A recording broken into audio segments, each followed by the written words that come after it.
Hello everybody and welcome to our first session of Wanted Dead or Alive, our Dark Western RPG ran in the Savage Worlds Adventure Edition system. So we're going to go around, we'll have the cast each identify who their outlaw is, tell us a bit about their background, a bit about who they are, and exactly how they've came to be here for at least 3 of our people that we've got here today. After that, I'll run you through what the game's going to be, and we'll jump right in. So welcome everybody who's here, and let's start on with... There we go, we've got everybody in the right position there. People are swapping around, they don't want to be the same character. So we'll start off with Morgan. Whilst I change Snips and Mordecai around. It's going good, people. So, Morgan, welcome. Could you tell us who you are and who you're going to be playing today? Alright, I was just gonna mute myself. Alright, so Morgan, that's the name of my character. I'll be playing Morgan Brandman today. An ex-outlaw turned outlaw. He's got one job path. There's not much progression from outlaw. Just keep going to outlaw really. jobs. Yeah, it's one of those jobs that you kind of just fall into and never get out of. So she's got flaming red hair, which I'm trying my best to portray today, and her temper is very similar to her hair, and you could say she's a bit of a grumpy face.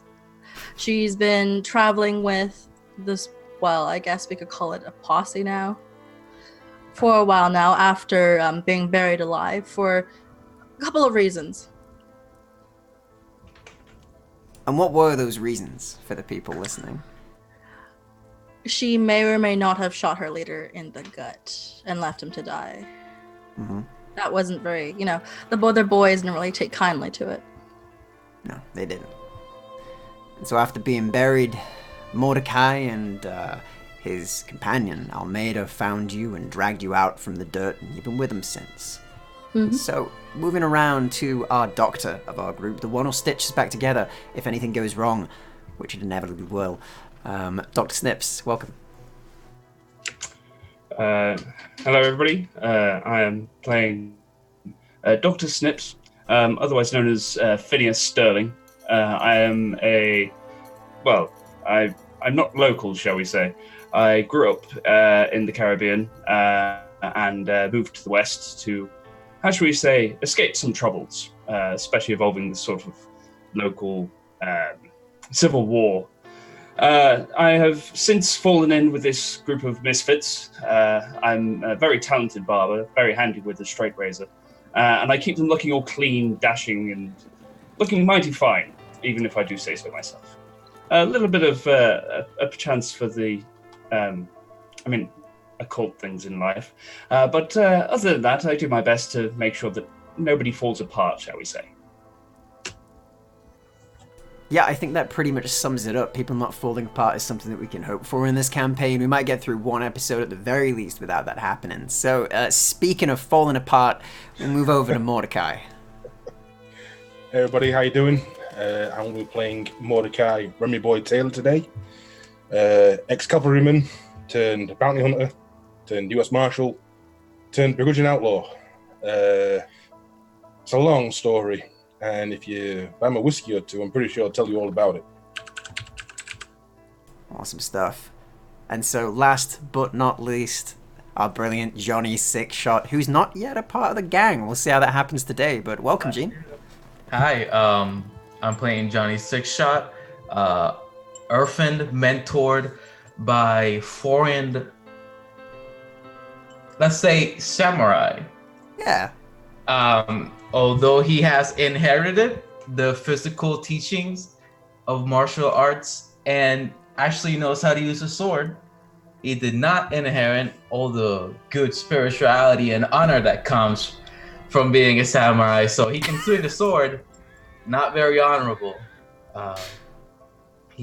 One day he challenged his mentor, and he would lose, but he shot his mentor with his handy dandy revolver in a fit of panic, and has been on the run ever since because murder is not cool. Yeah, it ain't, and that's why you've joined up with a band of slightly murderous outlaws soon. At Yes. least. So, speaking of that, welcome everybody to the game. We are in a version of Deadlands that we're using for this, in which essentially the Civil War has been going on for many years, and a lot of the population in the West has died off. Everybody's trying to survive. Everybody's trying to do what they can do to keep living.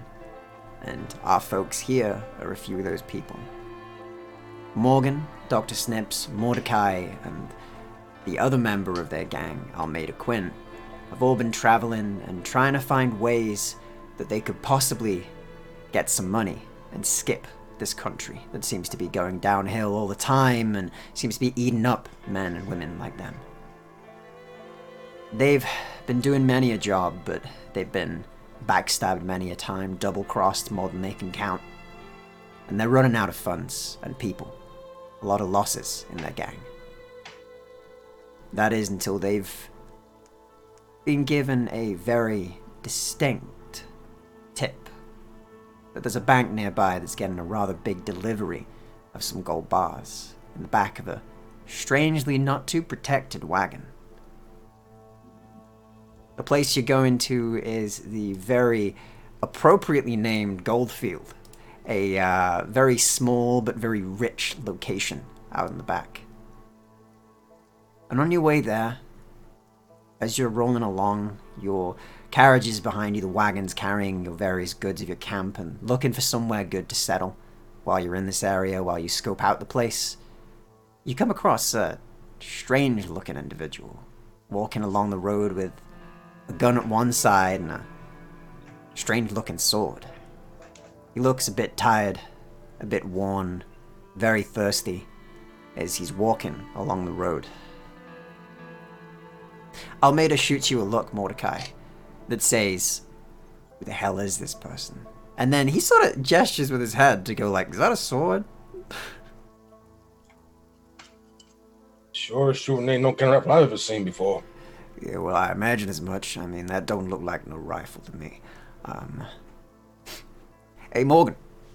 Almeida shouts back. Speaking of rifles, she's already got her rifle, just kind of like looking around for one. Just like she has like a hand on her pistol, looking over it and like furtively kind of like. She gives him the look and then just like, "Am I gonna shoot him?" Put it down for now. Where I see it is, we don't know what they're doing. And besides that point, what's he gonna shoot us with? His little pea shooter or his sword? Oh no, maybe you could just throw the damn thing. Maybe that damn sword can sell for a bunch. Or maybe we're in luck. A man walking around the road with a sword seems the just right amount of crazy to join up. We need more bodies for this. Or we just make him a body and take his loot. That's an option. You've always been rather kind, Morgan, when it comes to dealing with strangers. Perhaps I should say hello. I think that might be a good idea. Dr. Snips. Yes, Doc. Snips isn't a very good rider, and will gingerly ride towards him on this pony, and sort of like nod down to the gent. Greetings, sir. Are you lost? When I see y'all rolling up with your horses and guns, no, I'm obviously pretty apprehensive about it. Yeah. But since this man is so nice and gentlemanly and friendly, you know, I give him a parched lipped smile, as they would say, and I'll say, "Well, hello there, sir. You have some water?" Yes. I kind of glance back at the others, and I will reach for my canteen and just pass it forward, like toss it to him. Grab it. Drink pretty much all of it. Yeah, at this point, I just kind of give Mordecai a look, and then my fingers get a bit twitchy. Yeah, Mordecai. I'll take it back. Thank you. I made her look back like, right. Thank you, stranger. Looking around You're the welcome. others. Oh, don't worry about them. They're mostly they're people. We're real friendly here. Could you give me a Are you- notice Hell. check, please, Johnny? 6 shot. Give a Roll me what? quick notice check, please. Oh, I'm great at those. Yeah, I know. Here we go. That's actually pretty good. So on your 5, you look over him, you kind of give him a quick peek, and you do see that the red-haired lady seems to look a bit rough, has her hands sort of twitchy near her gun. She has her eyes on you quite keenly. There's evidently not too much friendliness going on there. The other 2 that are at the back on the horses as well, one of them, a sort of stubbly chin gentleman with like a hat and more kind of rolling ragged hair at the moment, looks over and he's riding on and just looks curious. Whereas Mordecai, how are you looking at Jonny right now? Are you sort of got your hand over your gun, or are you pretty relaxed here? He's pretty relaxed. He's not too... Well, he doesn't look too bothered right now. The loom with the blade isn't doing anything bladey, so maybe we can come to an agreement of some sort here. Maybe. Perhaps. Alright, that makes sense. So that's what you see, Jonny, as you survey this strange group. They don't look to be officials, and they don't look to be travelers as such. They look to have something else on their mind. You don't look like officials. Well, I suppose I could say I was officially a barber. I mean, we have work if you're interested. And I'll look back at Mordecai. What kind of work? Mordecai, give you a nod. The kind where you might get into a little bit of trouble but make a lot of coin.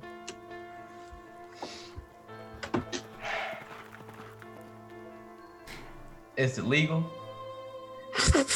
You hear a laugh from the back, like she just laughs, like. Yeah, Armida sort of winces a little and goes, "It depends on your definition of that. We're taking something to make sure that we can survive, and I mean the way I see it is the law's moving in quiet and strong right now.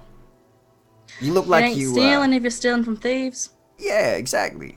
And the government basically thieves. They taxes strong enough, right? Well, seeing as y'all have horses and I don't, very much lost. Yeah. I don't see why I shouldn't take you up on your offer. I'll tell you what, it just so happens we just had a horse become free, actually. Recently, there was a bit of an altercation with Miss Morgan here and one of our other members of the gang. So you could have a free horse, and you could travel along, and we can talk about our plan and see if you're in. If you ain't, then, you can move along. You can continue to roam out here in these deserts until you and your sword expire, I guess. I see. I'll take you up on your horse, and I'll try to not make Miss Morgan mad at me. Don't worry about it. You'll make her mad regardless. It's just don't make her violent, and you'll be fine, he says. And sort of he whistles to the back, and you see one of the other members of the gang sort of brings over another horse next to him, and he kind of hands over the reins to you. It's a sort of a mottled brown and black looking horse. It's got a beautiful pattern on it, and looks to be well kept. Its mane's a little dirty, but aside from that. Oh. Get up on the horse. Tip my hat at the nice gentleman. Well, right. Thank you. No worries. Almeida Quinn, by the way. It's a pleasure to meet you, Mr. Johnny. Johnny Six Shot. I mean, the first part's good, but the second part's hilarious. It's descriptive, I guess. Any reason you got that name? Are you a duelist? I have a revolver. 6 shots. Yeah, most of us do, but fair enough, he says, and kind of looks over at you, Mordecai, but like, I quite like him. And, Sounds better than Johnny 2 swords. Or Johnny Only one got shot. one sword. Mordecai just looks back at Almeida with like a raised eyebrow, like, okay, fine, we'll take him. Mordecai, we could need a man with a sword. He says, he's got a bit of a smirk on his face. You can tell he's not serious here, but he's like doing his best. I'll just kind of like smack Almeida upside the head, just kind of like. Watch the head. Yeah, we could use the men with the sword in the same way that we could use fire raining from the sky. I would like to point out that although I'm okay with a 6-shooter, like it's not really my preferred use of weapon. A sword might be as useful as any knife, and I'll pull a blade. I'm just saying, and I'll slip it back into my waistcoat.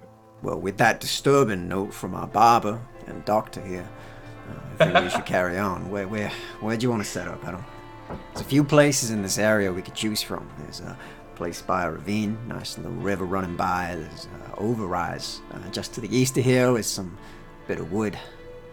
Probably tuck in there. What do you prefer? Or we could just walk on into the town and find somewhere to stay there, but, well, with our plans, it might not be best. You mean with our faces? With our faces, too, yeah. Miss Elizabeth is our talker, and she sadly had to take a trip elsewhere, so, well. So we take the rise. Rise. Get down the woods from in there too. Another cover. All right. And it's got the ground through, so might as well. Poppy location, we can hope that no one's occupying it. But if they are, I'm imagining we can speak them around to clearing out. Yeah. Maybe I could get some work. Maybe you could. All right. Well, let's head on over there then. If everybody's in agreement, we'll head to the rise. We'll get set up the next couple of hours, and we'll take a night there. I've got some maps to show you when we get there. Got them ordered in. We should be able to plan our route, see what we're going to do with this heist. There's a couple things to tell you about it. Now, Mr. Sixshot, you keep that quiet right now. We'll talk about that when we get to the camp. Fair enough. You got a few tents to put up and a horse to clean, so... he says, and he tips his hat and then gets moving on. And all of you spend your time riding on down the roads, and you make your way around until you find a little sort of wooded area with a dirt road that leads through. And as you're going through the dirt road, you're surrounded by these thick trees that hang over. And you eventually do find your way over to where it clears out a bit more, and you see sort of a blank area just on the edge where you can overlook the sort of the town in the distance and the roads that wind from all directions towards it, towards Goldfield. And there's a very good view, you could say. You can see distant travelers and the like, some people rolling around, with their wagons in tow, and some people just traveling with their families, and you can see distant sort of deers and the like running around. It's a very lush location. And as you all roll up with your carts and the rest of the gang do the same, you see them get immediately to getting their gear off and the setting of their tents. However, off to the west, could you all give me a notice check, please? Roger that. Definitely try. Oh, nice. Well, someone's got a 10, so, I mean... Alright, so what'd you all get? Tell me your highest number of the two. Damn it. Wow. That's some big rolls. Some good eyeballs here, apparently. So if you all let me know what your roll is, we'll go with the same roll that we did before. So, Morgan, what'd you get? Got an 11. Snips? I got a 10. Got a I'm 10. looking out for the spiders. Brilliant. Mordecai, what'd you get? Got a 2. You got a 2, okay, because that didn't look good when you were doing that. Yeah, that's for sure. And Jonny, what do you get? I got a 0. You got a 0. Because my one eye trait. Oh, of course, you got one. Oh my eye. god. Yeah. So, everything that's happening, you've turned the other way, and it's on the other side of you, and so you're not spotting this at all, Jonny. It's almost like you're not even looking out for it. You're just like, oh, there's some good trees. My sword's nice. It's good to have a horse. Pat in. It's a pretty happy horse. You're focused on the horse and the rest. Mordecai, you're focused on sort of the glint coming off of sort of the bit of metal that's on show from Johnny's blade as it keeps on shining in your eyeballs, and sort of you're like, oh, every time it hits you, which unfortunately throws you off. But Morgan and Snips, to your west, you manage to see a little rise of smoke where somebody set up a fire. And you can hear in the distance the wind sort of carrying across some voices that are sort of seemingly about 3 voices from your high rolls, all male, that seem to be quite gruff, and they seem to be partying, it seems, maybe having a drink. They're a bit leery. Yeah, if that's the case, I'll ride up next to Mordecai and Almeida. I'll be like, off to the west, 3 men. Just thinks about it. Probably Alright. drunk. Well, we Sounds like they're having a bit of a party.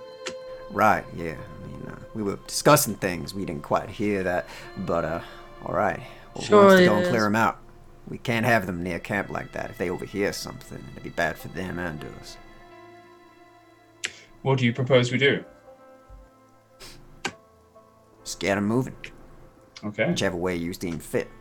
Get them away from here, away from the rise, back to town maybe, or elsewhere. I don't care where. We just need them out of here.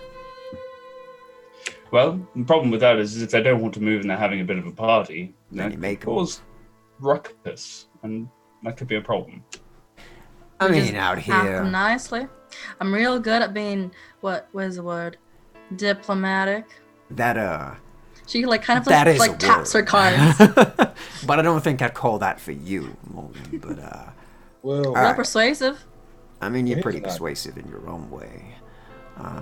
Well, how about this then, new boy? Sight. I mean, just go over there and tell them we're on the hunt for some outlaws in the area, and there's some pretty nasty guys.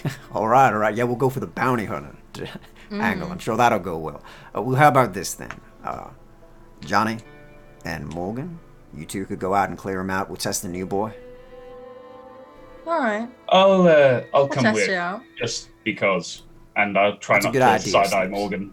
Just in case Yeah, they you- need their hair cut. Yeah, you see her kind of decide and just like cough like, fuck yeah.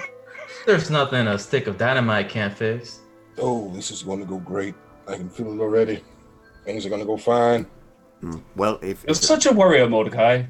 You should really try and lighten up. I mean, you've still got your horse. you do have your horse, Mordecai. He has you there. I got my horse back.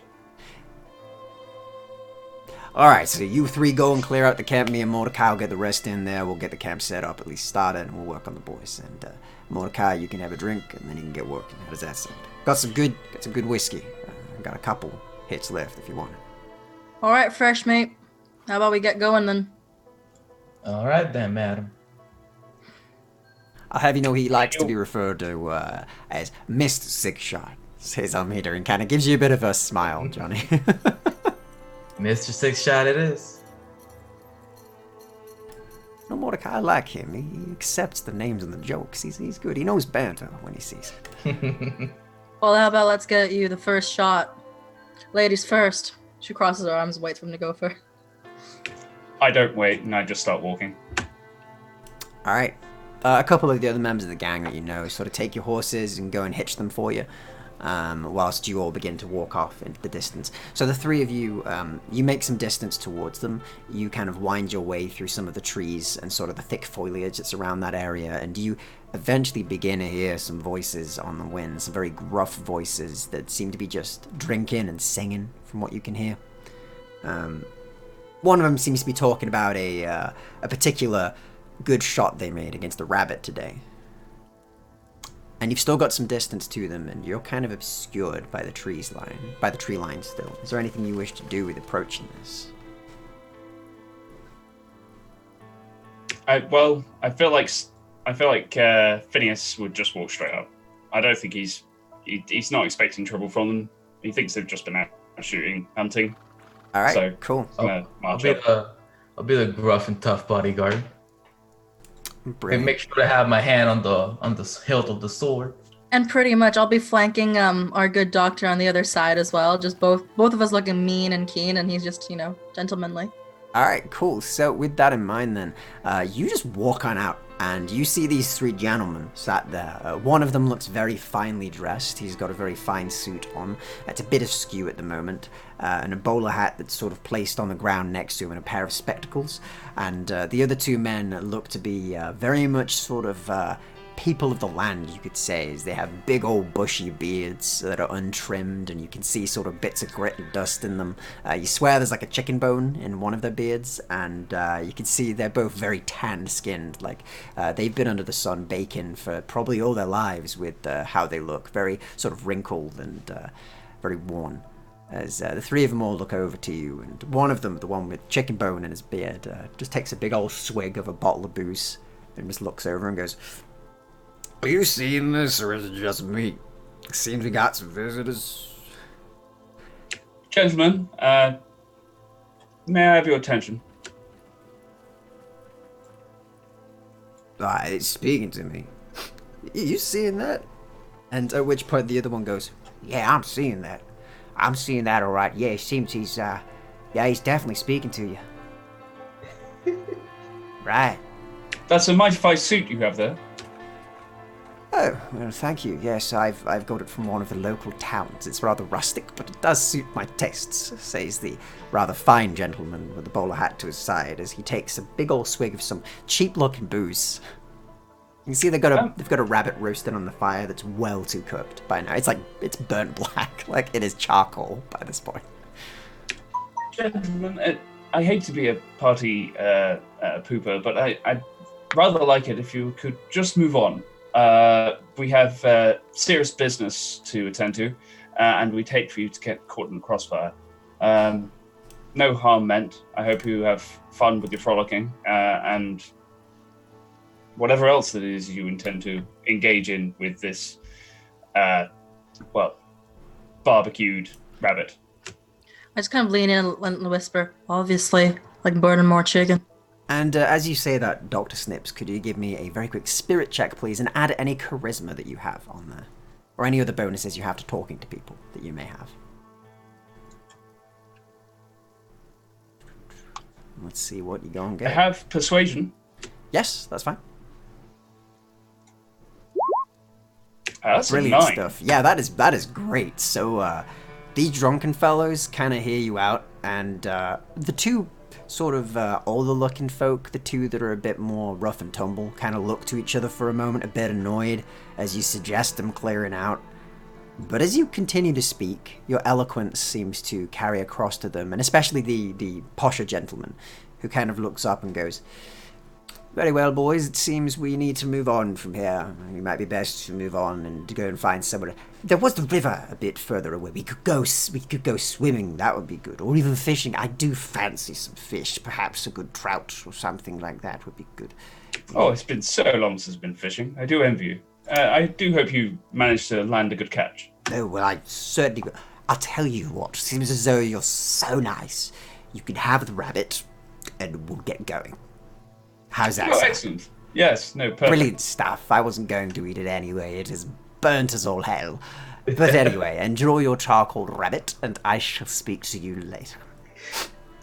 Boys, let's get moving. Don't stop gurning at them. Let's just get going, he says, and he just stands up, takes his bowler hat, puts it on, and gets walking away into the woods. And the other two kind of look at you all and go, "All right, well, I was going to question you more, but it seems Mr. over there's going and he's paying us, so you have a good evening and enjoy our rabbit. I'll tell you, You I as shot well. that And thing from thank over you very 300 much. paces through trees. It was a good shot.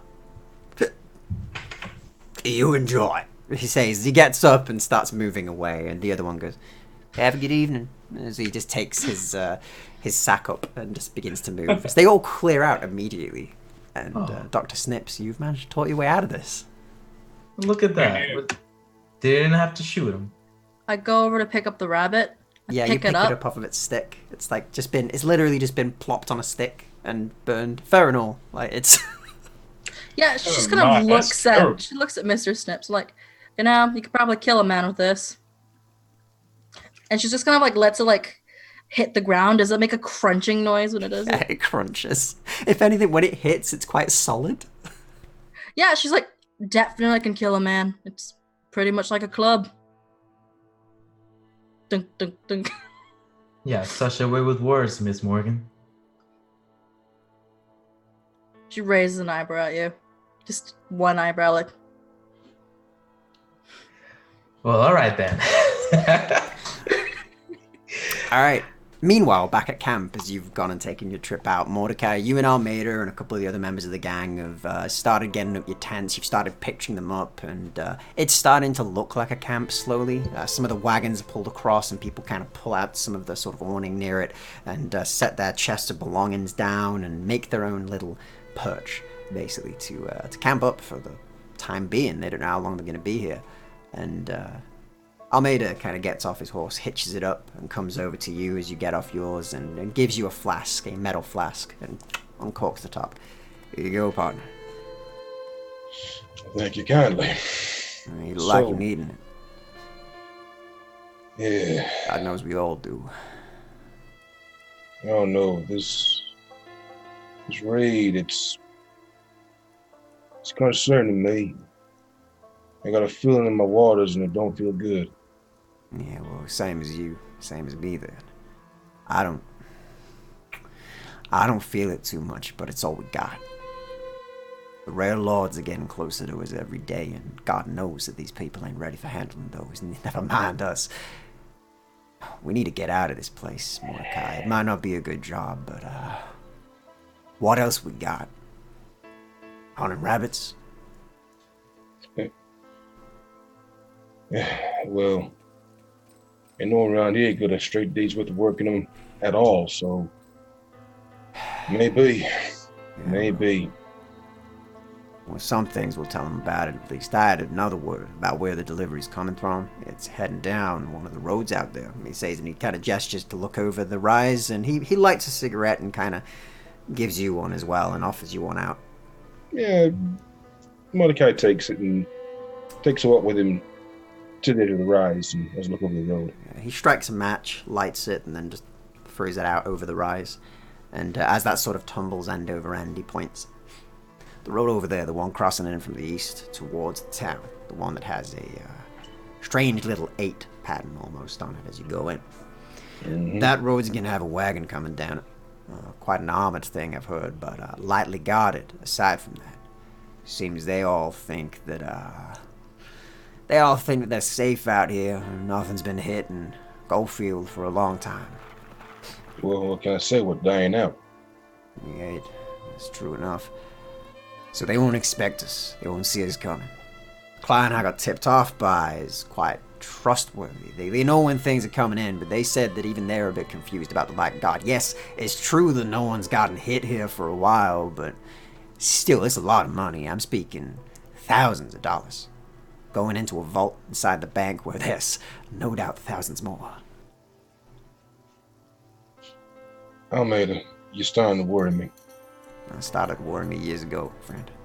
You mentioned the vaults now. Well, that's the thing. See, the information doesn't come without a price. There's a certain deed inside that vault that we need to get. Our client wants some papers. Ones that give him land. Good land. Not the kind of people that we worked with before. I'm speaking, they want to set up some schools or some shit there. I don't know, but they seem nice enough. They ain't no rail law, they ain't no bad person, so to speak, as far as I can tell. Oh, yeah, a bank-rolling schoolmaster? That's something new to me. Hey, if it educates the kids, whatever. I mean, I'd have loved to learn when I was younger, but, we didn't get given those affordances, did we? So, way I see it is, we don't need to care. We get the money, we get the hell out of this country. If he wants to build a school, so be it. If he wants to build a fucking saloon, then go and have it. I don't care. We just need to get out of here. Getting closer every day. Mordecai, I've seen signs of it. Yeah. A couple of the boys got picked out of camp the last time we were there. Found them in the woods. Unspeakable state they were left in. A note with your name on them. Well, shit. Yeah. That's nice being famous. Well, there's that at least. He says, and he takes a big old inhale of his cigarette and blows out the smoke. And then we'll cut the scene to where Morgan, Jonny, Snips, you've arrived back at camp. You've cleared out the folks from the woods, and you all sort of breach out from the side of the camp, and you see that it's already getting constructed. There's still a lot of slots where, for example, you need to set up your wagon, Morgan. Dr. Snips, you've got yours with your, your various medicinal wares to sell as well that you need to set up. And Jonny, you have a tent. It's laying flat on the ground, but it's there. So thank you for the subscription, DJ Spady. Thank you very much. But yeah, your tent's on the ground. Oh, I need to set it up. Yeah, you need to set it up. It's flat Gotcha. on the ground. There's some Gotcha. sticks and some fabric. It's just Yeah. on the ground. Like, it's been That's placed in a fair. bundle. That's fair. That's fair. I know I'm the new kid, so Yeah. get myself a good corner and start setting my tent up.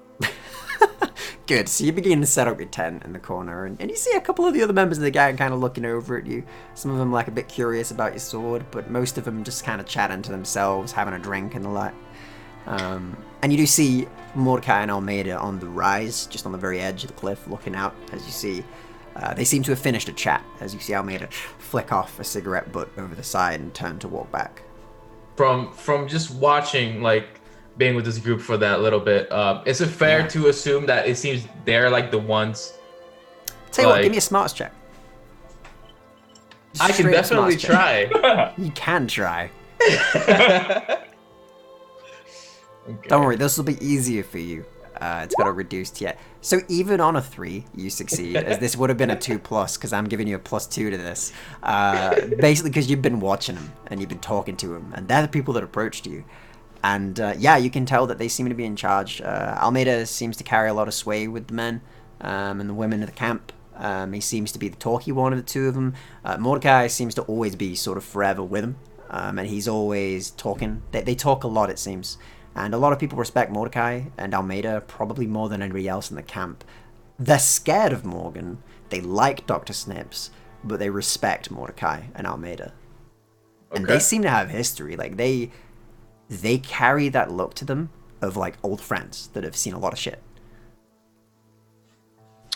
Speaking of those old friends that have gone through a lot of shit, as Almeida's coming down, I just kind of hold out the rabbit, like, stick first towards him.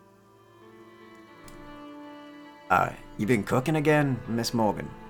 No, just finally got offered something as black as my soul. Here you go. She chucks it at him. He grabs the stick and looks at it and is just like, I mean, I ain't eating this. So what about you, Mordecai? Do you want a solid rabbit? It's a gift from the gentleman. They've been cleared out. They've gone fishing.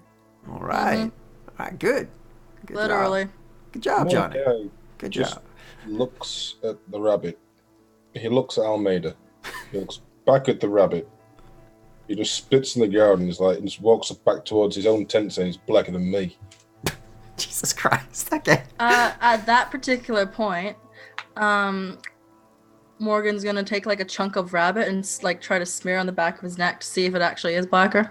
I mean, it is charcoal, but you kind of go for that, but he's already gone. He's kind of striding with purpose off, and he makes his way in to a tent. And about that time, you do see Almeida kind of look at it and go, well, I mean, we need a name for the camp. How about the charcoal rabbit? Charcoal rabbit rise. That sounds good I to don't me. like That's it. Good. That means it's a great name. What do you think, Jonny? I like it. There we go. Jonny has a way with names, you see. He's Mr. Six Shot. This is Charcoal Rabbit Rise. He knows what he's talking about, Morgan.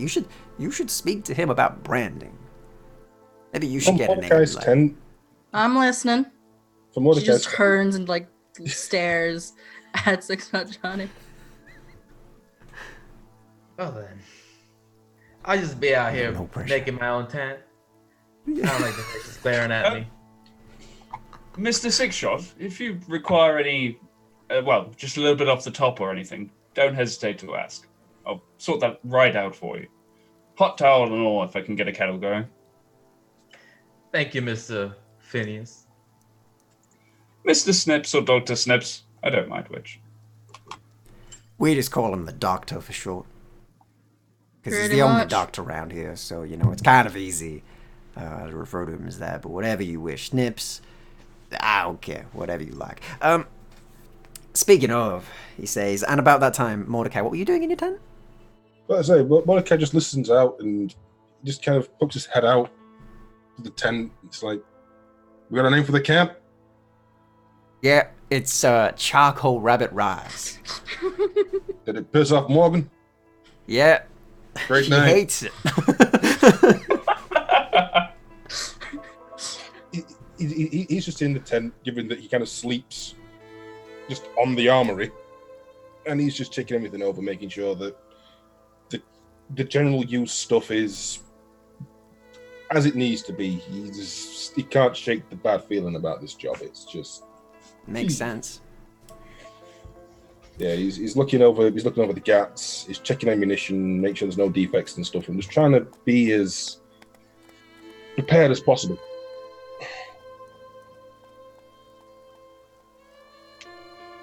Brilliant stuff. So as you as you do that, then you kind of get going with that, and all of you get your camp set up. You've got your tent set. Jonny, you've got everything you need in there. It's actually quite a spacious tent. It's like a 2-man tent just for you. And on top of that, you got a little box that they give you. One of the other members of the gang brings it over and goes, here you go, you can have this, and gives you a good old box to keep your stuff in with a little lock and key. You know, That's nice for when I actually do have stuff. Yeah, he looks at you a bit funny. He goes, right, yeah, welcome to the game. We don't really have a name. We think that's kind of bad. Like, if they know who we are, then they're gonna look for us all as a group. But if they don't know who we are, can't look for us. Yeah, I'm glad you're getting that, he says. And the guy's kind of like a bit shorter. He's got like a ragged waistcoat on and sleeves rolled up. And he's got very sort of messy brown hair that tangles down, but then like his fringe is beautifully cut. He just kind of sticks back on his hat and gives you a nod. You're welcome to be here, by the way. It's good to see new faces. We kind of lose a lot of them. So, you know. Thank you. You're a friendly bunch of thieves. Yeah, that's what we like to call ourselves. Not officially, of course. That is not our name. We don't have a name. So, my name is Declan Hudson. It's good to meet you. Jonny, yeah, Mr. Six Shot. Yeah, I heard that. That's a good name. Mine's from like my family, but you know, I mean, I don't know if yours is. Are you all called Six Shot? Is that like a Papa Six Shot and like a Mama Six Shot? nah. Oh, I okay. was an orphan. Oh, right. Yeah, that's pretty sad. That's pretty sad, actually. It wasn't Yeah. that bad, actually. Oh, why did you not like your parents? I mean, usually that ain't a good thing. You know, most people say like, "Oh, I'm an orphan." That's terrible. I never knew them. Nothing to miss. Yeah, that's fair. Well, I mean, when you settle in here, we're kind of like your family, except for, you know, not really, because that'd be weird. Point is, you're welcome here. If you want to come for some drinks later, we got some drinks and some beans, some sausages even. I'll think about it, sir. All right. Well, it's Jonny. Yeah, he says and starts kind of like walking backwards, giving you the finger guns as he leaves. You see him kind of run on over to like another set of the camp and sit down as he begins to talk with some of the other members of the gang in the distance. And as you've sort of settled down for your evening and for your rest before you get your briefing, he told you got about an hour until you're going to get briefed on the job. He's one of the main people there. Almeida's basically said, hey, gather up the people that we need. We don't need the whole gang. We just need our key lot, which is you lot here. So. You even the new guy? Especially the new guy. He needs to know what it's like. He says to you as he gets on going to get himself ready and get his maps prepared in the sort of main tent and get all of his stuff laid out nicely. And he goes to prepare. So what do you do in your hour that you've got in camp? Go around same way. So Morgan, what do you do for your hour? She's actually gonna go off to the side. She has her deck of cards, and she'll do a basic kind of reading with her playing cards. To kind of go like, she has like these weird feelings in her stomach, so she's gonna see what's in her future, basically. Yeah, I mean, that's one way of doing it. You could do your reading. So, I'll tell you what, just give me a D2 check. Cool. 2. It's good tidings. Yeah, she frowns at them. And we'll go and, because she's still feeling bad, she's gonna go annoy Mordecai. It's her favorite hobby, you know? Alright, so Mordecai, your hour is apparently sacrificed.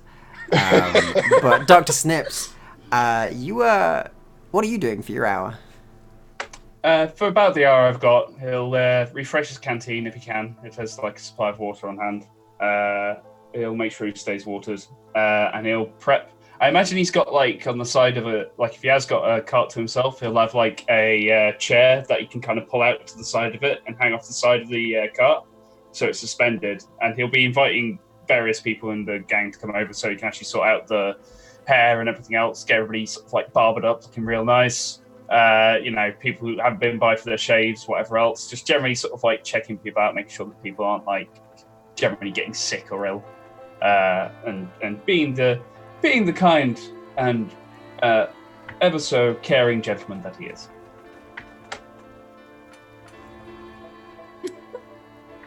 So it's great. So you usually you keep the morale up. You kind of like keep everything going well, and everybody's happy. Everybody's pretty good. Like obviously they're all still down as usual. It's been a rough year of it, you know. But as usual, Dr. Snips, you keeping them looking okay. You keeping them tended. You looking after their little bits and bobs that you need to. They like that. They're happy with that. And that's what you spend your hour doing. As many people are thanking you as usual, and everybody trusts you. Everybody trusts the doctor. And meanwhile, Mordecai, you're about to get down with your hour. You got your guns cleaned and everything. You've done your usual maintenance you need. And about that time, you hear a storm coming. You hear the footsteps of Morgan, those heavy, angry footsteps that just forever punctuate her being. Thunder is coming. The storm clouds are no doubt gathering overhead, and as that moment hits, lightning strikes as light pierces into your tent, and Morgan appears in the doorway. And in comes flinging in a card that just kind of lands in the sand. It's a 10 of clubs.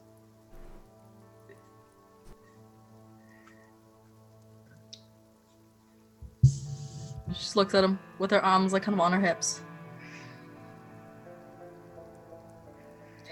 You muted, Courtney.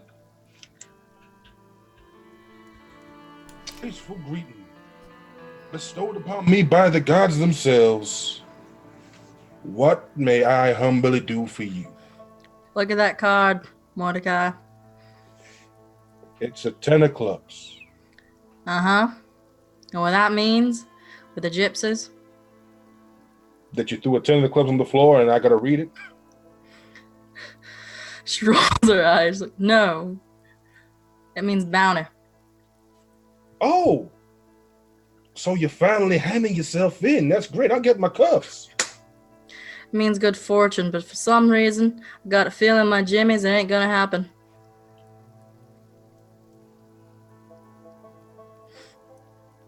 Well, fantastic. If even the fortune's not lying to us, that's just great. Oh, I'm so happy. I am pleased. I am relieved that even the fortunes themselves have taken the line to us all to try and make us feel good because we're in such a shit state. Great. Fantastic. Maybe you are. Not gonna lie, you guys are a far cry from the bounty hunters that used to hunt me. Yeah. Let's say that again. Shoot. What are you even up to now? Whatever you're doing, it feels like something I'm going back to my old ways. Morgan, you ain't gonna like it. It's bad news. It's too rushed. It's too big. This is one step beyond. I'm not gonna make the joke, but just gonna let it hang there. She looks at you with like one quirked eyebrow and a grin. Morgan, we might end up hanging full stop. Got buried alive last time, you know? At least this time will be a different way. It's a bank. Ah! Interesting. So you're finally taking my suggestion from the first day in. Not quite. It's worse. A lot worse. Right. Do you want to, leave it for a surprise for later, or am I gonna find out now so I can school my face later? Like, do you want me to go like, or this? I don't know. You smiling scares me. So should I be smiling? I don't know. You might scare the kids in town, which you can do as a favor. You were a bit quiet there, Mordecai. Maybe you want to smile for the kids in town. Do us all a favor and scare them all off real quick and easy. She rolls her eyes. All right. I'll keep that in mind. Now, do you want to have a nice time catching up and reminiscing of all the times I made a fool of you? Oh, yeah. It's my favorite pastime. Excellent. Mm-hmm. Remember that time you got pinned down by all my cards? She'll begin to regale him. And as you regale the tale of pinning Mordecai down with the cards, we'll cut to black as it goes over to Jonny now. Like, the camera, like, pans around the camp is the way I see it. And you, like, see all these constructed tents and then Johnny's little two-man tent. As you finally finish. And what do you do? For my hour, I think I'll be doing some clean work. Making sure my revolver's good. Cleaning my sword with a damp towel. Becoming acquainted with the new horse, Black Mustang. Mm-hmm. That's his name now. Black Mustang's his name, not a problem, that's fine. And yeah, just taking in the group, seeing what they're all about, just kind of getting in the feel. Yeah, that makes sense. Yeah, it's all good. So you take it in, you take in that feel, and you kind of just give yourself some time to adapt. I mean, you've been here, what, a day? Like, this is a lot. You've suddenly been brought into a lot of people. There's some big personalities here. There's that red-haired Storm that's walking around, There's Snips, who's constantly dealing with people happily and full of energy every single time, which looks exhausting, but for some reason Snips keeps on treating and treating and treating. And about that time, you see the tent flap to the larger tent in the middle open, as you hear Almeida go, Mr. Six Shot, Morgan, Mordecai, Snips, come on in here. We've got some planning to talk about. My favorite. He goes back inside. And we'll cut to you being in the tent. All of you gathered, got your gear, got whatever you needed. And you kind of sat in some chairs that have been put around. And, Jonny, there's a seat for you too. Ah. And, Almeida stands rather than sitting. As he's got a big map of the area, sort of. It's detailed enough. It shows where the roads are. One of the other members of the gang has got it drawn up for you. And he kind of looks over it. So, Jonny, welcome. This is going to be your first job, so we're bringing you on board for this. It's a big job, though. A lot of risk involved. You got the guts for it? I do. Is it that heist? Yeah, it is. It's a big heist. Very big. I don't know about you and what you're doing here exactly. Are you trying to get out of here like us, or are you staying and getting rich here? Nothing for me here. Good. Then you're in the same pace as all of us. We need to get out of this country. We'll leave it as soon as we can. Our kind's dying out. There's not a place for us anymore. So, here's the plan, he says, and he turns and looks at the map. We had word from my informant that there's going to be a big delivery coming in. What he said, around $1,500 worth of gold bars, loaded all up into a rather quaint-looking armored carriage, drawn by about 3-4 horses, from what he said, big horses. Thing is, usually that'd come with a lot of guards, but not this time. Only 2 is what I've heard. One of which is the driver, so he's gonna be busy. They're coming down around here, Eastern Road, straight down this figure-of-8 looking place. We don't know which side they're gonna go from, but they're gonna have to slow down and turn. to go around the roads correctly. From there, they've got a few more minutes of riding until they hit the town, at which point they're going to be getting into the bank of Goldfield. So, now we get down to business about what exactly we need to do. Our client has a request. He don't care about the money that we're stealing. He just wants one thing. A deed. Some land that's inside of that vault there. Now we get him this. We get his papers to get across to another place. Anywhere we want. See, we can have the cash to get over there, but we need the right papers. All of us. Clean lives, new names. Complete fresh slate. If we get him those papers. You understand? And you can trust him? I can trust him as much as I can. What we got otherwise? We just keep running. We ain't got places to run to other than here and out of the country, which we can't get to. This is our last shot, Morgan. Well, I think, in all honesty, we should probably set some sort of a trap. If we know their route, an ambush would be sensible. Yeah, thing is, I've been thinking about that. I thought the same thing, Mr. Snips. I thought maybe we set something up in that figure of 8. We hit them when they're weak. We take what we need and we go, but those papers are what we need, and they're in that vault. And they're in the bank. And they're in the bank. So we hijack the car. The carriage? Would that be the word? Yeah, that's a good word Hijack for the it, Johnny. carriage, pose as the guards, get in the bank. That's a good idea, actually. I didn't think about doing the whole dress-up game, but you good at that? We had somebody who was good at that, a couple people, but they're smart. They got out of here when they could. If you could pull that off, if you can convince them, then that might be even better. I think we could. I'm a little witty. All right. We can probably just hide in the carriage. The rest of us, we can't really hide. That's a good idea. So how far are we playing this thing? Now, run me through your plan, then. Let's get this down. Let's get this set. Well, we do need to recon the bank first, I think. It'd be silly to just walk in there without any idea of what the layout of that place is. Of course, and that's what we were going to talk about after this for sure. I want to know how we're going to hit this. After that, we'll get a detailed plan of the bank. We're thinking of sending yourself in there, Mr. Snips, and someone else. I don't think it's good for Morgan to go down there, particularly given her face is a bit more known, same as mine, but you other guys, you could probably get in.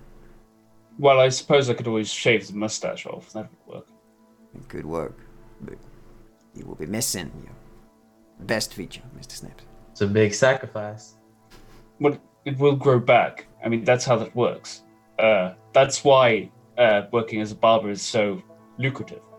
Indeed. I imagine. He says and kind of like rubs his stubble slightly and just kind of looks over at you. The point is, so how we're playing this. We hidden them at the figure 8. When they turn, strike them there. Alright? That seems like the best place. Okay. We're doing it quiet, we're doing it loud, how are we doing this? We got a good shot with Mordecai here. He could probably get a pin on him, but would make a bit of a ruckus. We need the horses alive. We need the men gone. Alright. And we need the carriage unharmed. I think a log across the road, something like that. Good enough. Maybe Smart. even pose as the people trying to clear it. I think you're onto something there, Mr. Snips. Alright, so our actors go in place. They're moving some logs from the road, right? They're getting them off there. They're heavy logs, very heavy. One of you pulls you back. I don't know, you're doing the acting. You can deal with that shit. And then we have Mordecai nearby, ready to get a pin on one. And Morgan, what's your play here? Get the other one. Get the other one. Alright, that's fine by me. I'll be there in case of backup. I'll make sure that if you miss, I'll try and get ahead of them. Would they have somebody riding inside? Maybe. Ain't nothing been said about that. A good thought. Well, if they do, I'm sure that you can figure that out, but... Alright, How about this then? That's your plan. You have Morgan, Mordecai, take out the 2 guys that are needing to be taken out. You 2 actors, you stay there, you get ready, you move in that log, you get dressed as them, I think. I don't know how far you're going with this. Alright, you getting dressed as them. He says and kind of looks at you. You get in place, you ride on in. Morgan, Mordecai, you're in the back. Mm-hmm. That makes sense. Alright. I'll tell you what then. I'll ride a bit behind, make sure there's nobody following him. I'll make sure to clear out any inconvenient people coming by. We'll get the rest of the gang to play a distraction, make sure that the roads are closed, and that no civvies get on in. I don't want anybody getting hurt that don't need to get hurt. I'll meet you there at the bank. I'll hop in before we get there, and then we hit it. As for the details of that, we'll figure that out after you've had a look at the place, Mr. Snips. Indeed. I think that'd be only sensible. Who'd want to come with? No, I'll look at the others. Not me. I'd like to come. Johnny? Johnny Snips. I think your mix muted, Courtney. Oop, that is very muted. Mordecai, you're flapping your mouth, but I can't hear you. Can I hear you at all? Sorry, guys. I think he's having one of those breakdowns. Can you guys see me now? Yeah, you're just a bit quiet, buddy. I don't know why. I can't tell if it's just coming through my mic or the webcam, so chill out a minute. Go real close to your mic. Just go real close. Like you're about to kiss it. Like, ooh, hello, Yeah, excuse he's me, tapping ASMR. it, so. Hello. There we go. You're louder. Just move your mic, basically. I don't know. Something must have happened kind of halfway through the mix or something. So, Yeah, it's cool. That's great. That sounds You great. sound really clear now. nice. Mordecai, we can hear you again. Well, what a tarnation! I done lost my voice. Oh, God. Some peculiar curse cast on you, clearly by Morgan. Yeah, there's a 10 of clubs. Dirty card. But yeah, so I suggest you take the new boy in, given that, well, everyone knows me, and you can't exactly hide right here. So, Johnny. I'm up to it. All right. Well, then, Johnny, it's time to see if you can really do this. Tell you what, you get yourself a rest. You have a good night of it. Tomorrow morning, you 2 lads get up. You get yourself ready. You head out. We'll hold down fort here. You can go and check out the bank. Let us know what you find. Come back. We'll think of a plan. All right, then. Sounds like we got a good old thing going here, then. Trust in you, Johnny. Get the logs ready. We're double-crossed enough. If you do it, we don't treat him kindly. Shoot me. Double cross us whilst I'm around. Shooting you would be kind. We'll probably hand you over to Morgan. It's a fate that no one wants. She looks happy in this very moment. He kind of leans into you, Johnny, and kind of whispers and goes, "Don't worry, you'll be fine. I'm sure you'll do great." Thank you, sir. I look forward to it. No worries. And you don't need to call me sir, by the way. Just Almeida will do. By all means. I ain't no sir. That's, well, I don't know who that is. Just I mean, common I could vouch courtesy. for that. It's very polite, though. I like your politeness. It's good. It's smart, he says, and sort of taps his nose. Right, you 2 get some rest. You head out in the morning. I'm needing me a drink and a smoke, and I'm sure everybody else here does the same. So, well, looks like we have a plan, folks. You know, there's only one problem with your plan. What is it? Well, we got to get those logs first. Morgan, your problem about logs is a bit of a strange one, given that we're surrounded by trees. He says, and kind of just walks out and goes, I'll tell you what, actually. Morgan. We'd have to How cut them about down. You Gotta and drag 'em Mordecai over. go out tomorrow, find some good old trees, some good deception logs, and you bring them back to camp, and then we can go from there. How's that sound? Morgan, don't shoot him. We need him. Morgan? I got a better idea. Mordecai has a quick look outside the tent. Yeah. Are any of the wagons looking particularly busted down or old or really wet? Yeah, there's like a couple, but you kind of need them all. Yeah. Like, they're all very needed. Like, you don't have spare wagons, I'll put it that way. If you did, they've been stolen, broken, blown up by now. Like, they're gone. Like, the ones you've Right. got are a bit broken, but they're functional. Somebody's put some gaffer tape on it, you know? Don't think of actually breaking a wagon, just slotting a wheel off. Yeah, you could slot a wheel off. You could slot a wheel off. I mean, it looks like it's like pitched a wheel or something, and it's parking a horse nearby. You could do. Possible. But there are 2 routes around this, essentially. It's like a big 8. So it goes around like in 2 sort of figures of 8s on this road. So they could take the other road. You could put it on one of those central bits where they meet. It's a bit wider, though. So... Well, let's get us some deception logs. Not a deceiving ahead. Alright. Well, you enjoy looking for those in the morning. You go and survey us some sneaky logs. And, yeah, bring them back to camp. We'll get it loaded up. We'll take them home by nightfall. That way nobody will see us going. Alright, he says, and we'll get going himself. You all get a good rest. If you need me, you know where to find me. He says, and he steps out the tent, leaving all of you in there with this little lantern lit on the side, still showing you the maps and everything, and the markings that you've been putting on them. And there's like little rectangles where the log is going to be put, and like it says deception. All right, well, I look forward to working with you tomorrow, Doctor. Good night to y'all. Might have found you. Walk out. Yep. I'll follow. So Did you boop out. did you want a brew before you go to sleep, or Do I want what now? a brew? Coffee? No, I'm good. Good, Doctor. Thank you. It's really good for sleeping. I've heard the contrary, actually. Oh, that must be some newfangled medicine that you've been reading about. Oh. Maybe. Good night to y'all. And go. Whoop. Yeah, you boop back to your tent, and like you know, Poops to sleep. it's like a panning shot as you enter your tent, and then a close up 10 seconds later of like your face as you're asleep already. And He just shuts down. Let's go.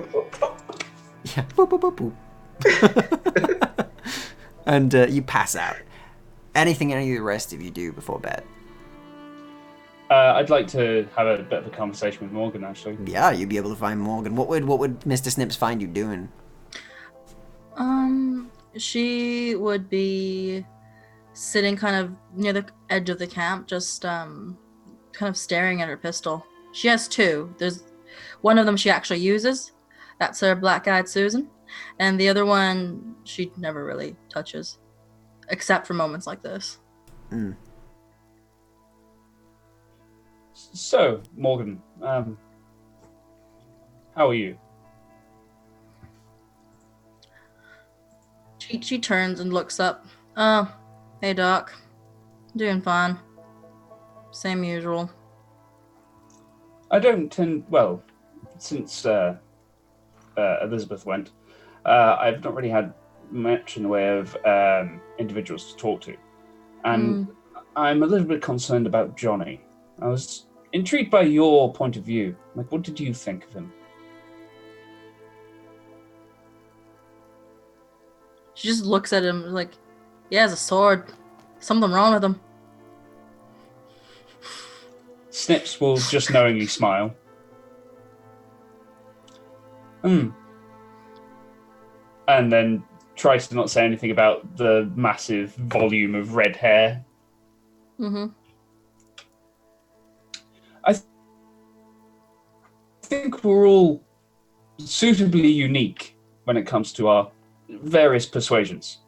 I was more intrigued by what you may have thought of his character. I mean, if anything. She kind of just rests. She kind of like puts her gun away and kind of studies him quite lovely. Right? Find him suspicious as all of you, except Ahmed and Mordecai. Those 2 I've known for years now. I know their characters. I know what they're like. But him, he's kind of the same kind of fish as you. Got a nice and polite little front face. Not sure what's hiding in the back. I have you know that I'm quite respectable, and I've always been quite forthcoming and honest with you. You know, I've always wondered something. What's that? Why did your saloon catch fire? Or was it Oh, your... that was a rather unfortunate circumstance involving a. Well, it wasn't the saloon, and it wasn't my saloon that caught fire. That was Miss Elizabeth. No, but your shop as well, didn't it? Same Yes. day. Yeah, that was rather unfortunate. Strange. Series of circumstances and events. I was in the back and I accidentally knocked over a stove that I had on the cook, and then the fire caught the wall, and the wall went up, and everything lit. It was rather terrible. I know. Sounds it. You want me to tell you something even stranger, Doc? By all means, Morgan. Your explanation for everything is sound. You talk good. You look good. You sound like a perfectly sane, rational man. A real good fella. And yet you hang out with us lot. Well, one doesn't have a doctor's license, and then other people tend to have problems with that for some reason. Being good at taking bullets out of people isn't good enough. And you're Still, all right. Like, you're all not actually that bad, mostly. Even you're actually quite likable. I'm just gonna pretend to not hear that. Now, you asked me what I think of Johnny. I think he's cutting like you. Fair. And I appreciate that. That and he has a sword. Ugh. Who wields a sword in the West? He must be one of those I mean, you do realize Europeans or those Asians. run out of bullets, don't you? Like, that's always the benefit of a knife or a sword. You can just keep swinging. Which is why I got these cards. She kind of pulls one up and kind of flicks it and catches it. Okay, now, like when you say that, Snips just looks at you like you're nuts. It goes, I think I'll go to retire. As always, this has been a delightful discussion, Morgan. And I will do my best to, well, work out better in your estimations. You know what you can learn, Snips, that would make me feel real much better? Hmm?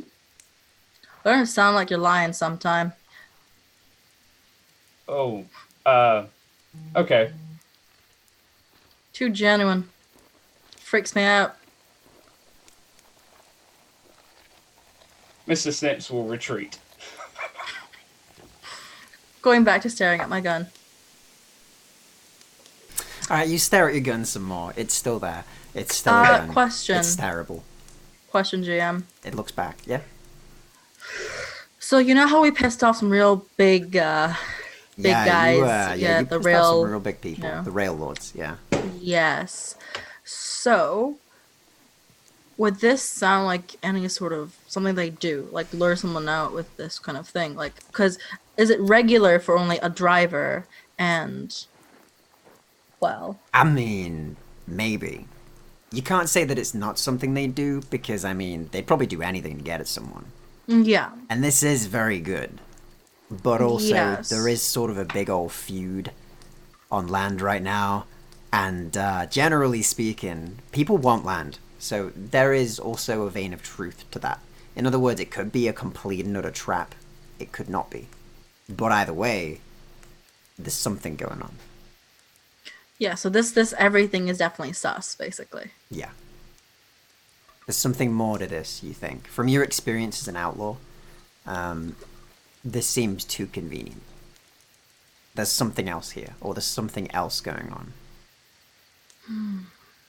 Yeah, she'll probably just kind of have a think and be moody about it. And after not being able to figure out what she's, like, nervous about, we'll go to bed. Alright. I say homeboy because Mordecai's going to do something very similar by poring over the map still and just trying to Yeah. figure out what the angle is here because, again, two guys on a 4-horse wagon, no outriders, no extra security.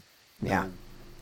I mean, one of their first contracts was outriding on a caravan Yeah. a while back, so...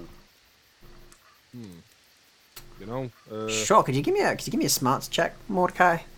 Yeah, sure. Just a second.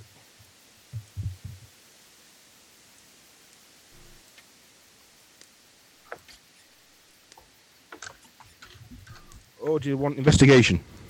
Yeah, investigation will do. Cool.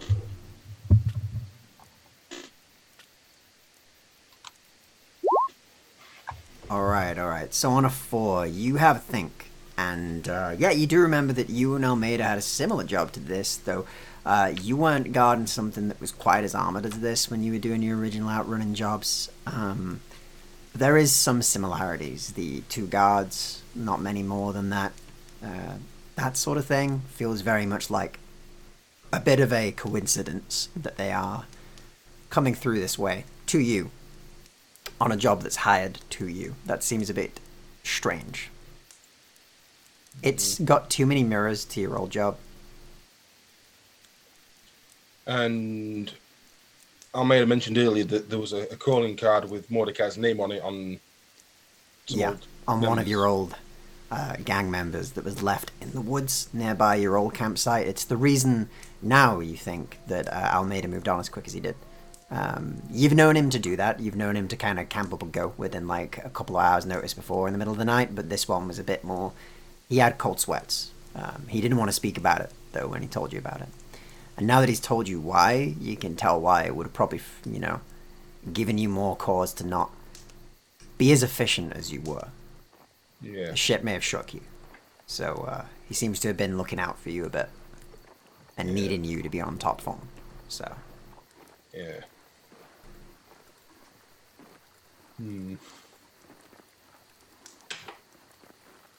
Yeah, he goes and finds Almeida. Yeah, you find him. He's in his tent. He's sort of sat back. He's having a smoke. He seems to be in thought himself. He's got his dueling pistols on the side. He's got his revolver, very polished, finely done. The engravings have all been, gone over again. It's his prized gun from his days as a duelist. And he's looking at that and having a smoke and seems to be in thought. And he kind of looks over as you walk in and gives you a nod. Mordecai. Al, you don't think this all feels a little bit too coincidental? Oh, I do. Too many mirrors to our first job, right? That's what you're thinking. 2 guys, no outriders.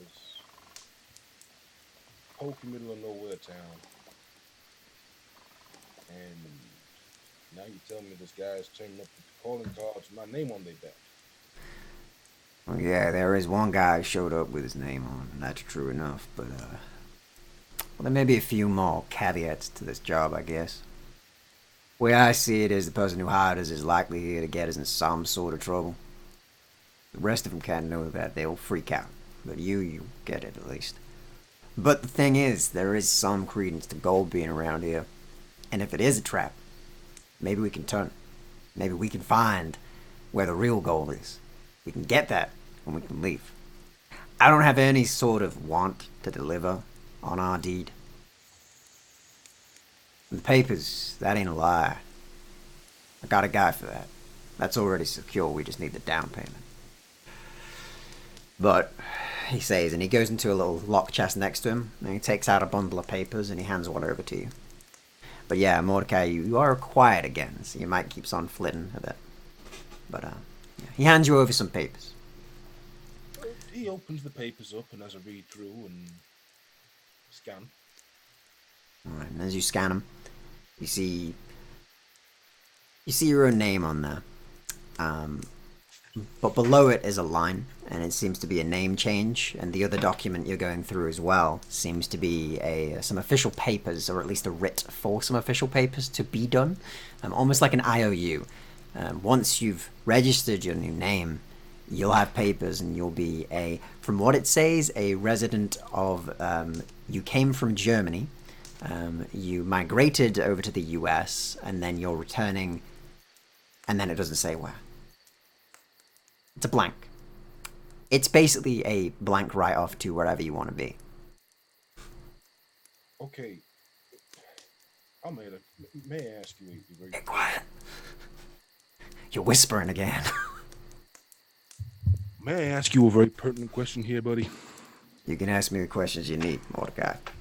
How much German have you ever heard me speak? I mean, I think I heard a word once when you were drunk. I don't know. It might have been German. But the point is you don't need to know it. It's just saying that you came from Germany. You know, there's a lot of people in this country who came from different places.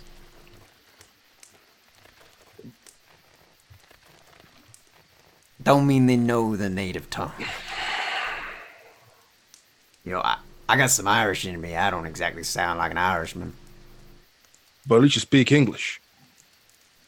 Yeah, they do too. He says a bit confused as he looks at you and goes, but anyway, Mordecai, point is, they're the papers. I got yours. I got Morgan's. I ain't got the rest.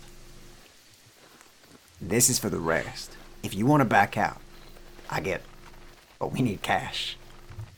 This ain't ideal and it's probably a trap, but what else the hell do we got?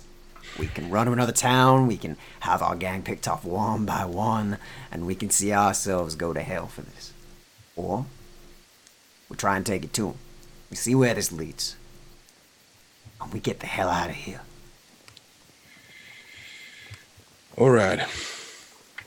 And the rip, he says, he kind of leans over, and he does light another cigarette at this, and does hand you one before he says anything else. Well, the Rit's Again, a bit he of a looks lie like- as well, a bit of a deception on my part, but well, I don't think they'd be keen on what's actually in that chest. A location, a route, you could say. A route of what? As he opens up the writ and has another look through. That's fine. You have a look at your writ. That's fine. He's on about the one in the safe. Ah, okay. So, this location in the safe. Mm-hmm. What we're talking gold mine. We're talking a train. We're talking one of their trains. Those bastards have been hunting us for this long. We're talking a train that's gonna carry about half of what I've heard is their wealth. We take a bit of that, we're out of here. They won't expect us to take the fight to them, Mordecai. They've seen us running for a year. These are some big ass toes to be stepping on here, Almeida. I ain't gonna lie to you. Oh, they're the biggest toes.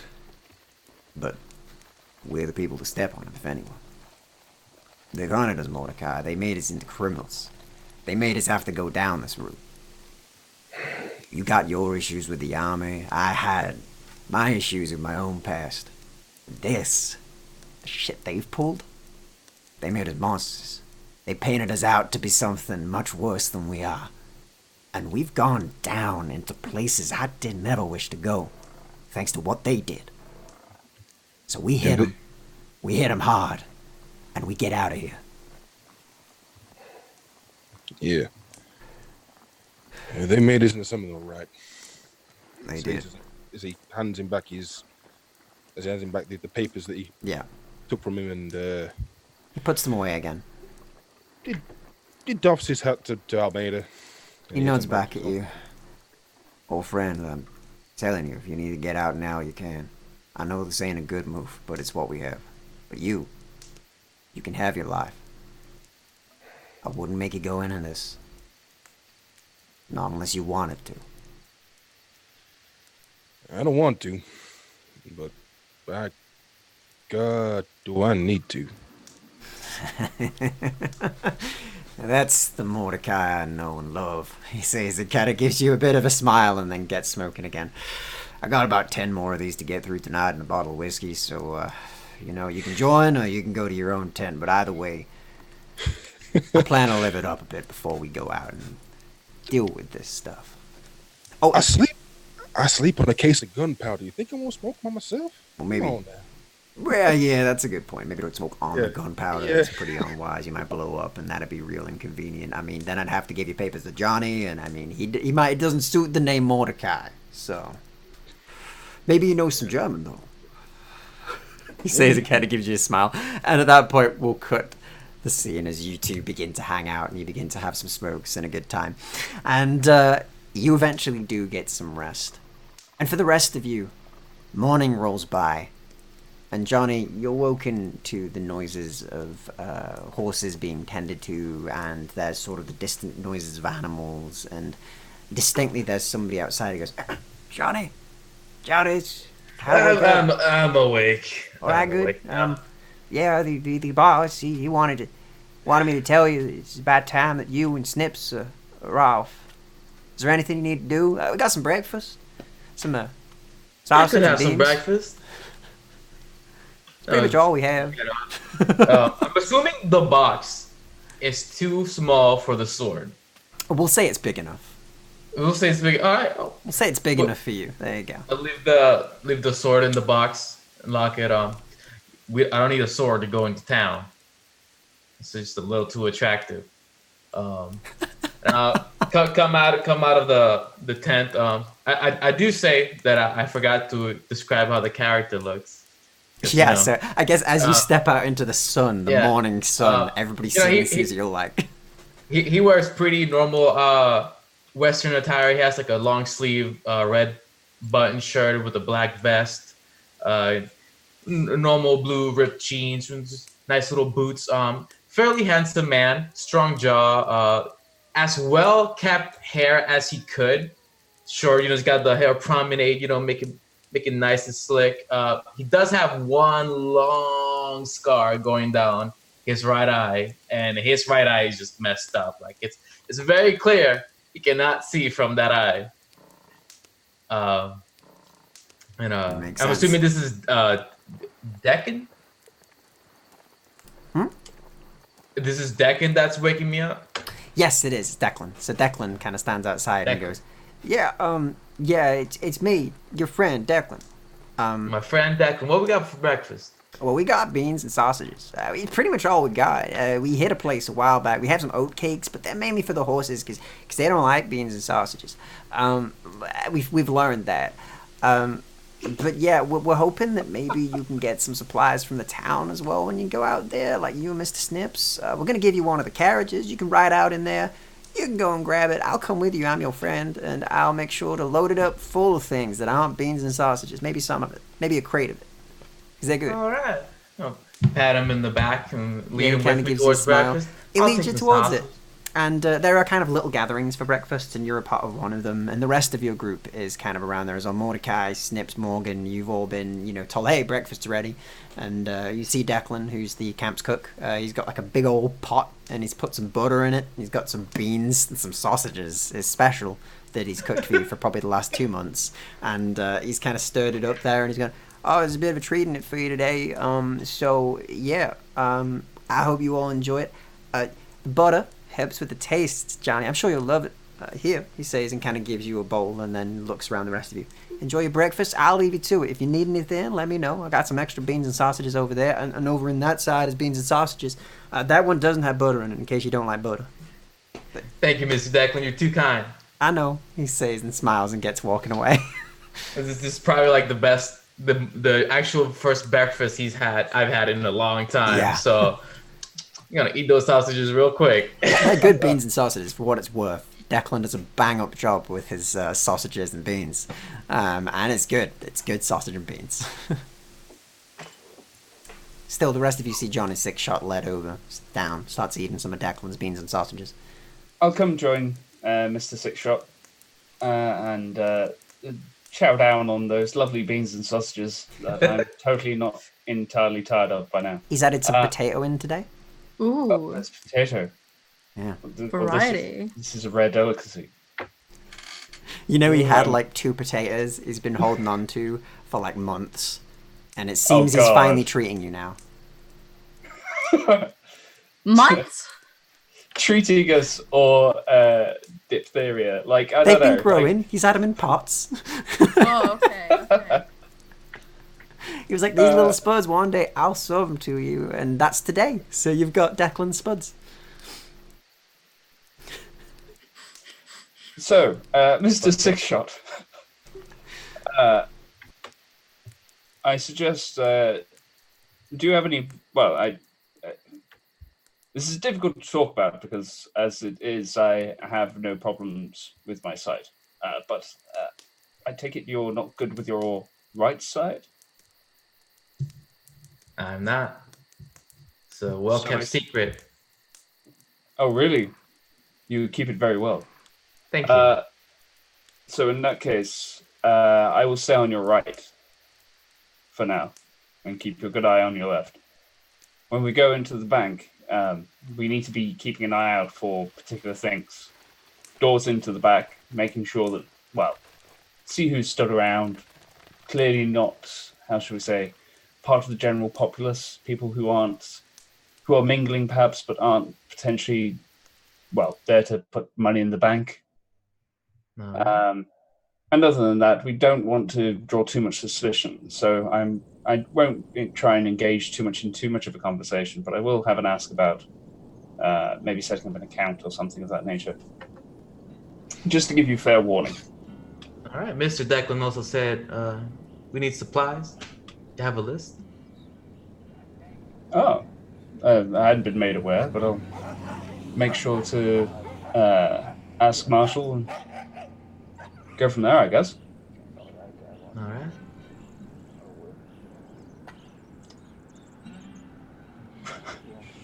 So, Where's that dog? There is a dog in the distance just kind of barking and running about. You've got some camp dogs. They help with the hunting. how about this here chef special? Been on the menu now for the past 12 months. It's great. Well, there's potatoes in it today. Mordecai just stops and just turns and just looks at Snips. Did you just say potatoes? I did. As he's about to open his mouth again, Morgan just already comes here with her bowl, sees he's about to open his mouth, and just shoves 2 sausages in there. And then just takes a bite of her own spud. Mordecai finishes the sausages and just goes, They're good. do you know where those taters come from? By the way, sausages are fire, so 10 out of 10, but those taters, do you know where they came from? Well, I'm not going to question it. It's rather tasty. And more importantly, I don't care about where they come from. I only know it's not going to go to you. She says that she takes like a handful, like oh.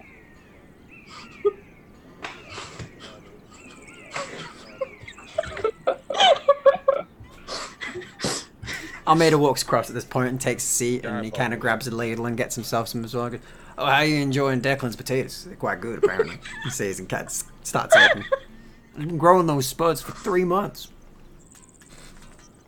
I'm surprised you. Well, I think I'm that's just sorry. an idea. I'm starting to think there's a story behind these potatoes. There's a long story behind these potatoes. See, I am Mordecai, I tell you, but he's got sausages in his mouth. But I'll tell you. He says he kind of takes another few spoonfuls and goes, all right, so Declan here. He's been growing those things for 3 months. He found them outside of a farm in pots. It seems like it was a project for some of the kids locally. They were growing some potatoes. They put them in there, and they were just little spuds initially. And he's been out here. You know, there's not exactly where we were before the deserts. There's not much life. But Declan, he's been nursing these things, using a bit of his own water ration every day, keep them growing, keep them good. And where he said, and I'll quote, he said, Mister, when I grow these potatoes, we're going to have some very good sausages, beans, and potatoes. That's that day today. is today, Mr. Jonny Sixshot. So today is a momentous occasion. And I think it's good. Tonight's going to be a big deal. It's going to be a big event, and we all deserve those long-grown potatoes. That is true. You know, Almeida, you do speak some sense. She goes into her own bowl, holds one out to Mordecai.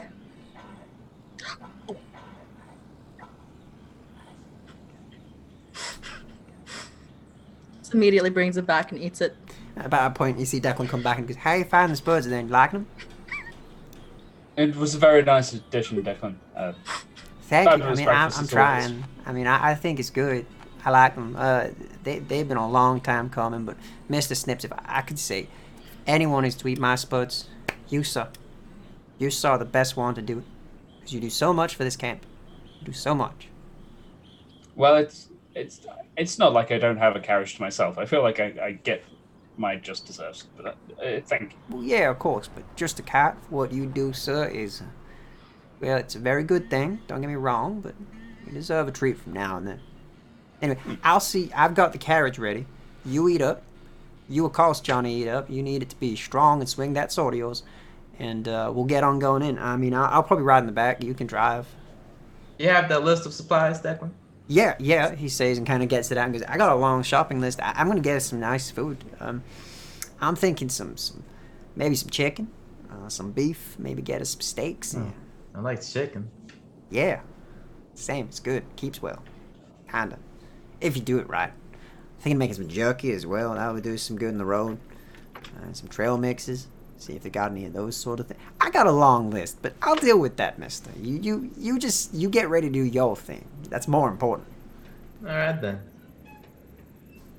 Well, I suppose I best go deal with this. And, could you actually, speaking of chickens, could you grab Old Reliable, bring him on board, get her on the back of the car. We're gonna sell her. She's a violent chicken. Oh, She's my favorite. I mean, You can hear her in the distance right now. fighting an eagle. Fighting an eagle. She kills eagles, sir. Old Reliable, you should have seen it. An eagle swooped down and take it down, and she took it by the neck and slammed it down. And never seen the like. Yeah, it's like, honestly, Some say the Morgan chickens just kind can't of, fly, but this one can kill, sir. you know, instead of selling her, why don't we just put her in one of those chicken rings? No, I don't want to see that. I just want to sell her, give her to a good home. Maybe there's a garden. And then that they'll needs put her protecting. in a fighting ring. She's my favorite. Kind of want to keep her. Well, I mean, there is a price if you want to buy her, Miss Morgan. You could She have raises her. an eyebrow at him. You could have her. And then just goes over to him with like a little fist and just noogies his head. Right, that ain't the price. That's quite insulting, but very well, Miss Morgan. How much, Mr. Declan? What, for the chicken? I was just thinking like maybe $1, maybe $2. I'll give you $2. Expensive chicken.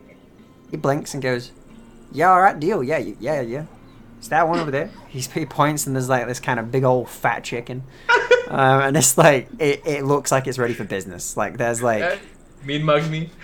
basically it's big and it's got some like little chicks nearby running with it, and it's just like looking around just like it's ready for a fight. Like if this was a cartoon chicken, it'd be like ripped. Looking long on leg on over here, just this giant chickenzilla. Basically, yeah. Yeah, I toss a piece of my my sausage at the at the chicken. She ate up Old Rabble. Well, Just eats her sausage. take out $2 from in the vest. Give him to Declan. He takes it and he kind of stuffs it in his pocket and goes, "Thank you, that's great. You enjoy Old Reliable. She's very reliable and old. It's kind of why we named her that." That's why you named her that, yes? Yeah. Miss Morgan, she's yours. Well, thank you. She'll like me one day, Declan.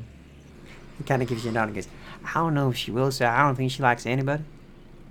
I think she's She'll, kind of like one of those people who just hates everything." There was one boy, he said, "Hey, Miss Morgan, you're looking real pretty today." She threw him off a cliff.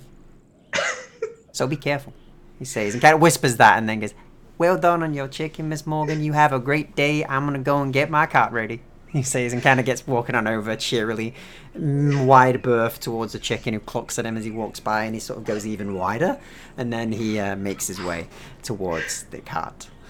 I like him. Spunky. Well, the chicken or Declan. Him. I like him too. But if you ever tell him I'm going to throw you off that cliff.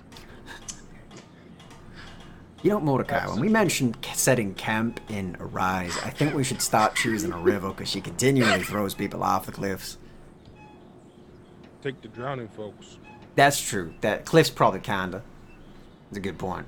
He says and kind of nods. Very well, Will. I'm gonna eat. You have a good day shopping. Mordecai, we should go fishing. We got a whole day. We should go fishing.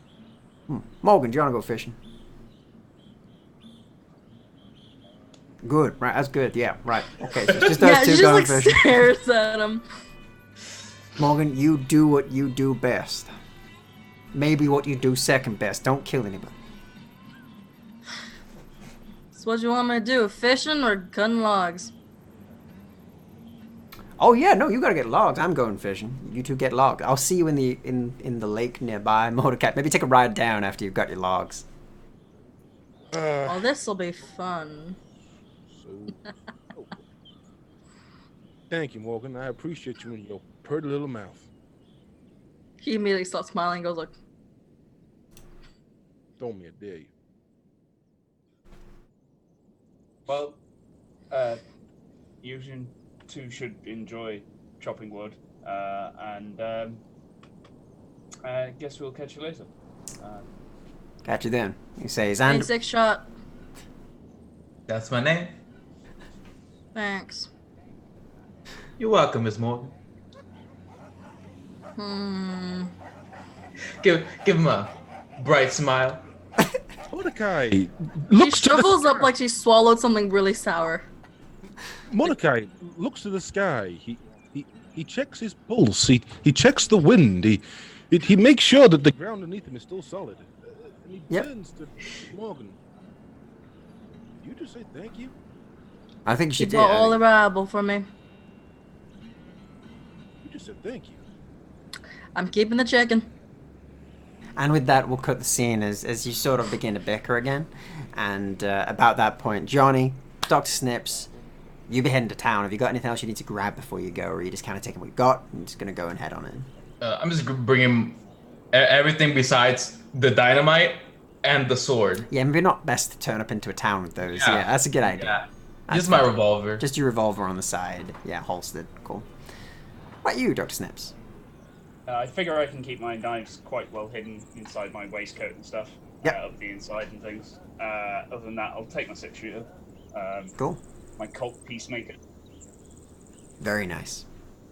So you take your peacemaker, you keep it on you, you get your knives hidden away as usual, and two of you get onto the cart. So let me ask, who is driving? Can I? Not me. Certainly can. Of course. I don't really get on with horses. So could you give me a driving check, please? Now, you're making me scared. Is that a riding check? That is a driving check. All right. You drive carriages, you ride a horse. That would be an unskilled roll, right? Yeah, so you're rolling unskilled. All right. That's a fatal plan. Yeah! Apparently, though, even though safe. you have Fair no enough. skills in it, you do make it to town. As you begin to ride, and at first you're like, wait a minute, I don't know how to drive this thing, and you start to figure it out, and you begin to drive the car, and eventually you do make it down the rise, through the woods, and into town, and you pull up in a rather wealthy-looking town. There's a lot of folks in there dressed very well, suits and the like, looking quite nice, very well laundered and kept. A lot of people with good haircuts. You see a saloon across the way that seems a bit rowdy, but not as rowdy as you'd expect. And you also see quite a few different shops along the side that are very well labeled and signed at the front of it. And you do also manage to see a grocer's, which is where Declan kind of goes, hey, could you pull up here? I mean, I need it closer to there if you want. And the bank, however, is all the way across when it's like a big central circle almost of the town, and it's at the very apex of that circle, the very back of the town, is this big, strong-looking bank building. All right. So pull up where he needs me to pull up.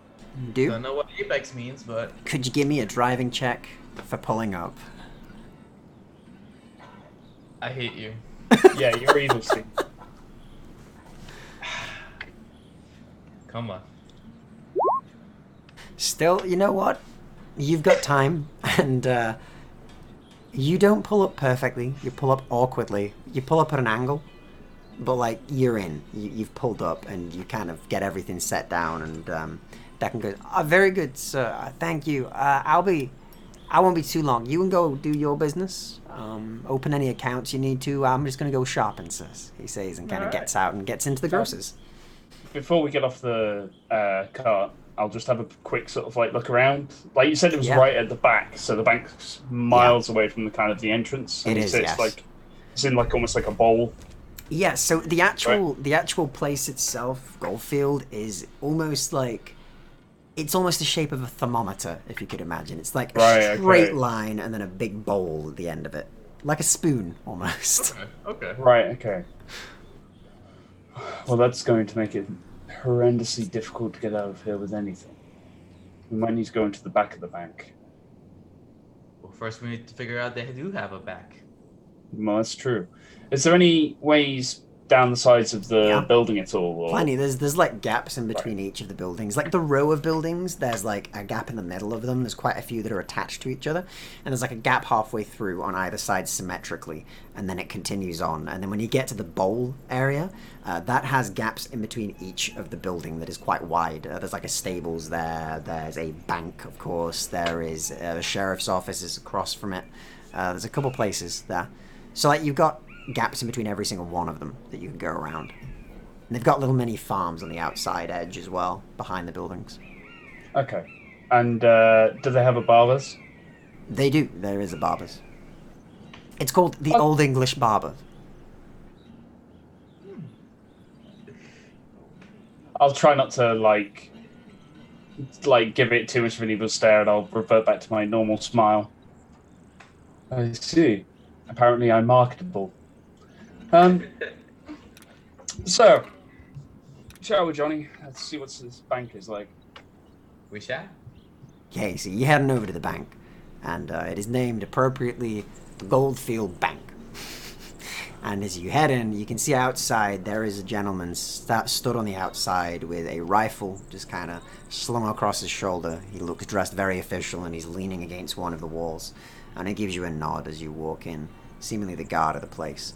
And as you step in, the place is quite simple. It is a big square room, almost like a big rectangle even. The back end of it seems to have a big door that leads further in. And aside from that, just in front of that is a counter with a sort of metal barred area just above it that cuts it off aside from about you'd say like a 3-foot gap horizontally above the counter where they can accept money and take it. But that's what you see as you go in. And you do see there are people behind the desk and behind the bars who are kind of serving people, and folks are, standing about, handing the money through. They're taking it, and they're heading into the back door. And just out of interest, where's the saloon in position to where the bank is? So the saloon is outside and a bit further away in that big sort of bit that goes forward. They're on the apex of where the bowl starts. Right. It's a good place for them to be, basically. Yeah, absolutely. Okay. I'll just have a look. Yeah, apart from that big door, there's no other ways in or out of this building, presumably. Not that you could see from where you entered. And how big are the windows?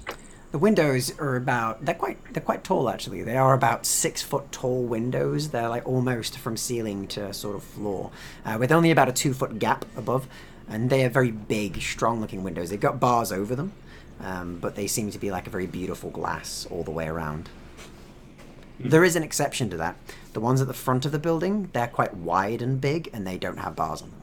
But they are facing towards the sheriff's office, so it's likely that they think these are better protected. Yeah, I see that. Okay. Just walk up. Okay. So, you walk on up. Do you go inside, or do you go to the counter? Where are you going? I'm gonna head to the counter. Because they seem like. Do we have access to the doors at the back? You have access to one door, which is the one leading in, and then there is the counter that runs the whole width of the room, and then the bars that run the whole width of the room. Right. So you can't get through to the back door. Cool. But they I'll walk up to the counter. Yeah, so there's a lady at the front. She does quite nicely. She's got her hair tied up nicely and kind of like sits there and looks in, gives you a smile. She's got very golden blonde hair that rolls down. She goes, "Well, hello, mister, and what can I get for you today?" Hello. I was rather interested in seeing about arranging some sort of a bank account, and was wondering on pricing. Oh, well, you're certainly in the best place for that, sir. Welcome to the Goldfield Bank, even. So we take a premium fee of around only 10% as a deposit, as security, that you'll come back to our bank and you'll keep depositing. But You have a very safe vault in here, very, very fancy vault. No explosives will take that thing open.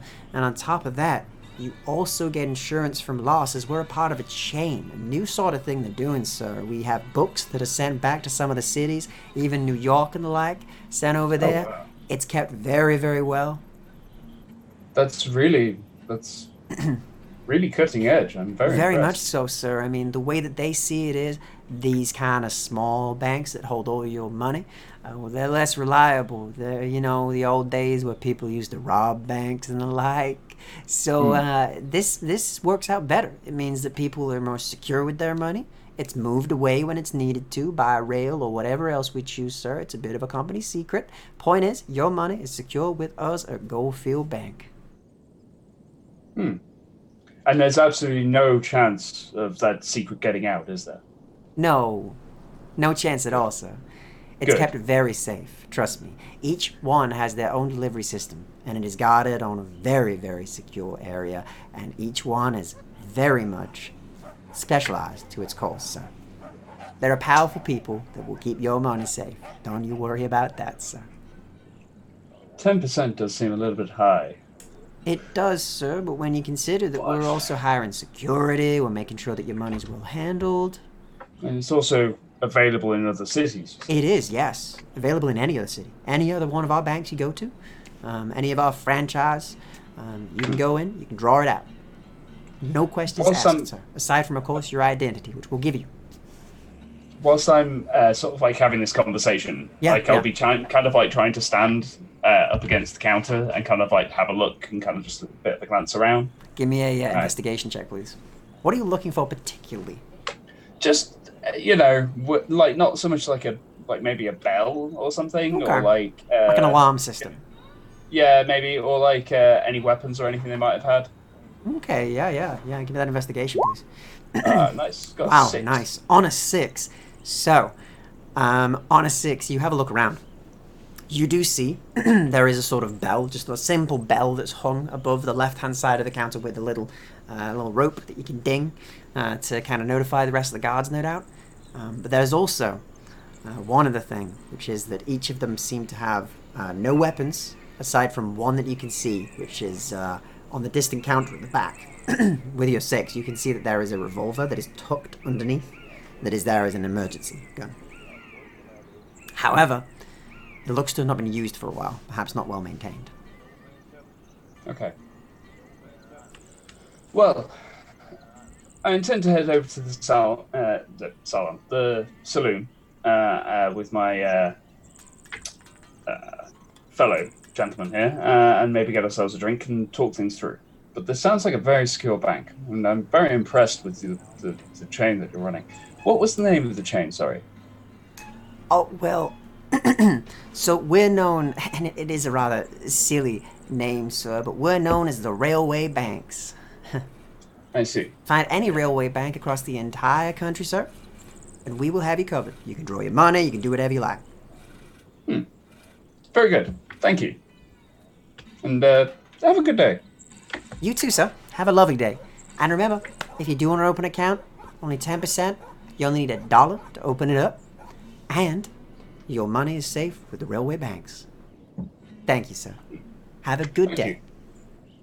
You too. And as you begin to move away, she then gets another customer, starts talking. Johnny, whilst this conversation's going on, what have you been doing?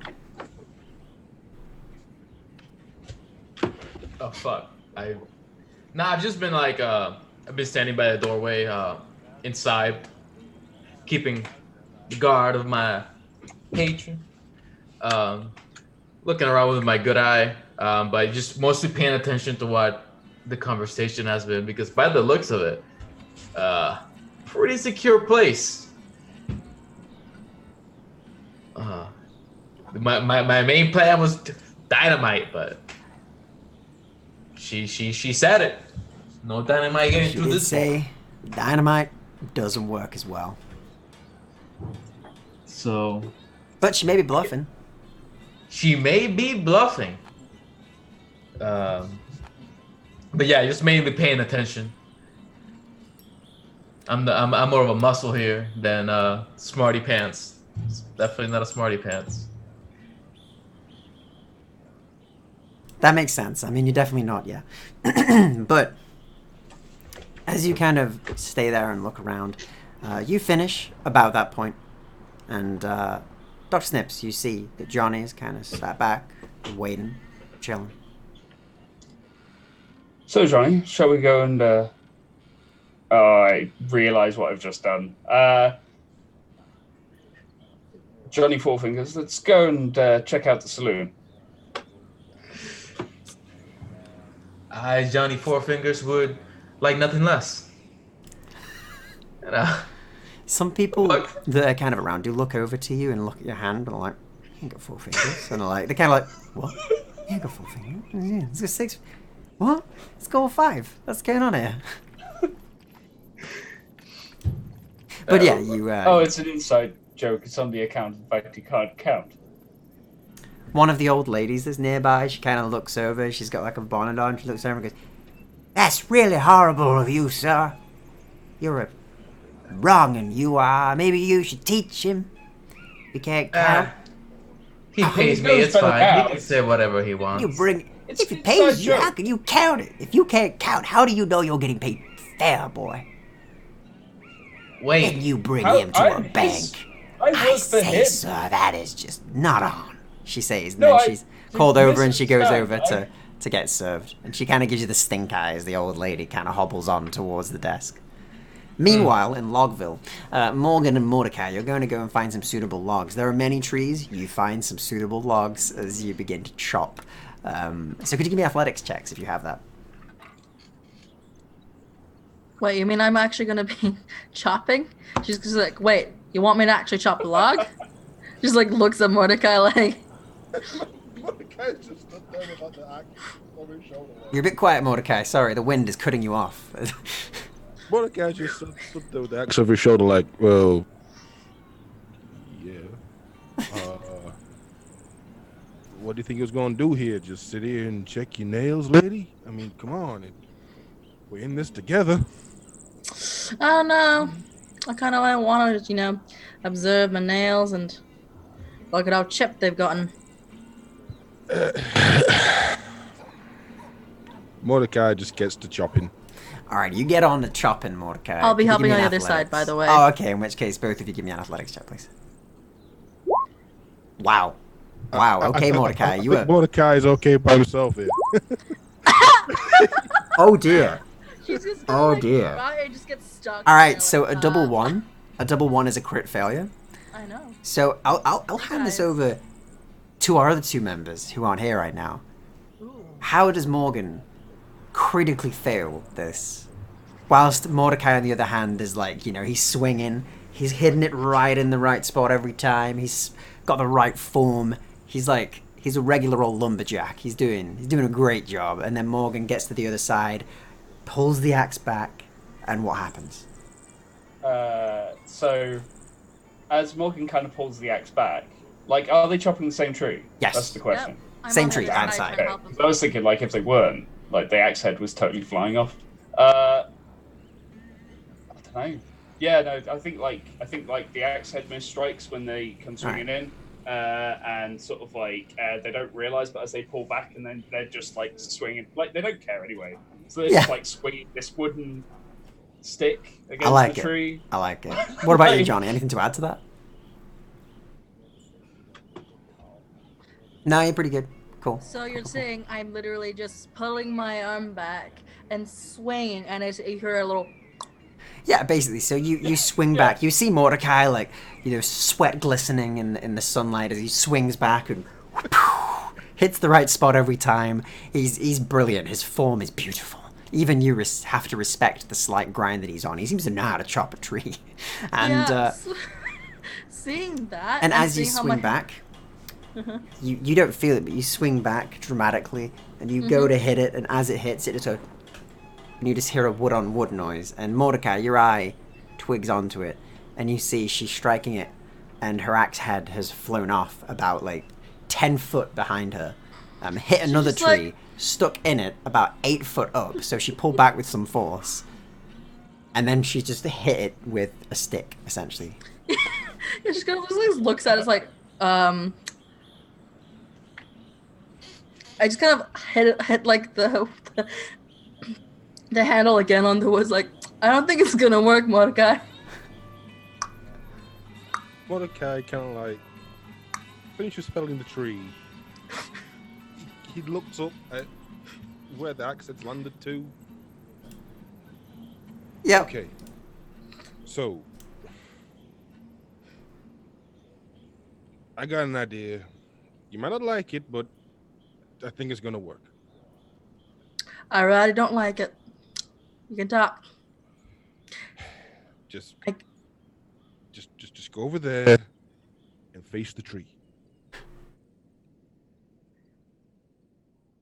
Please. Why?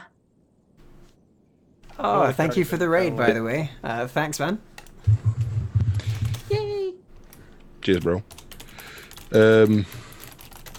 Just please, just go over there, face the tree. Because if I tell you the whole plan, you're just gonna fight me over it, and we need to get the axe head back. So please, just go over and face the tree. I can just, climb up that tree and get the axe head. Well, I was gonna hoik you up, but fair enough. If you want to climb the tree, little monkey. No. Any chance to step on you is my favorite time of day. So go ahead, hoist away.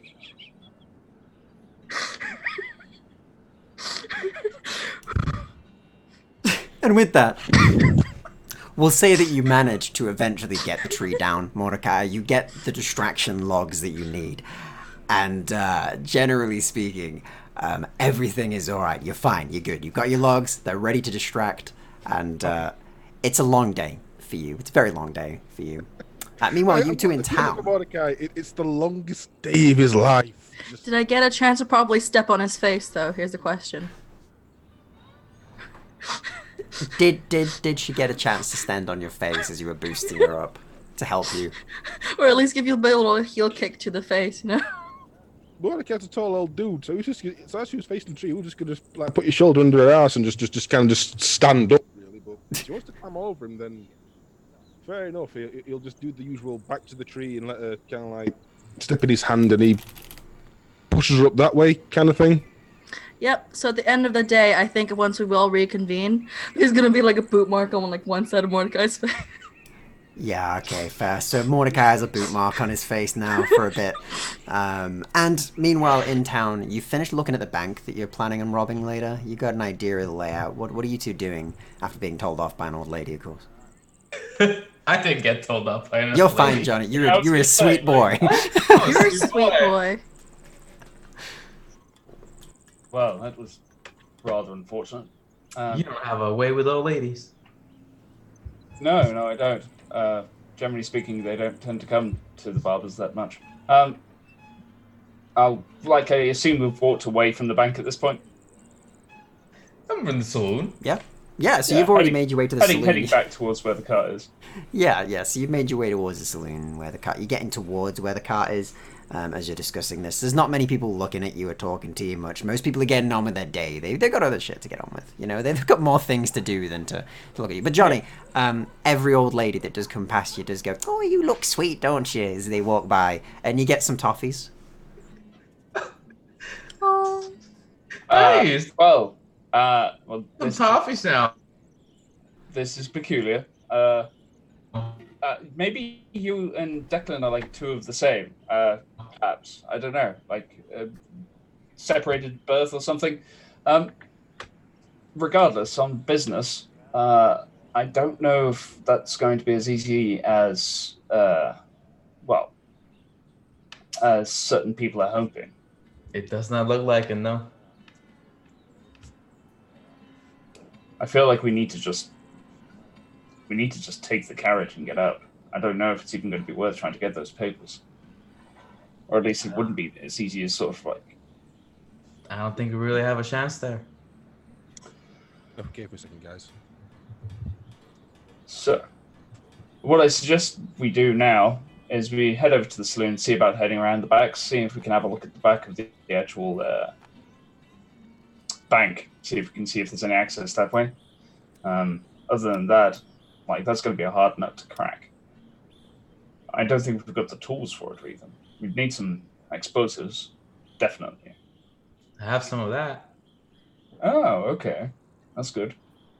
Getting through the back. It didn't seem particularly well guarded, though. Did you see the old-looking pistol? I did not. I saw one guard. That's it. Fair. Well, I I suggest don't that we. I don't think they expect somebody to try to steal from the bank. They have the sheriff's office right there. That's a good idea. Maybe get the sheriff involved with something else when it goes down. Get him stuck in the saloon in a bar fight, maybe? I think we should check out the saloon. I think we shall. I like that idea. Alrighty. So, yeah. So, for the rest of your day, what do you two do before you head back to camp? Do you go and get a drink and then go and help Declan load up?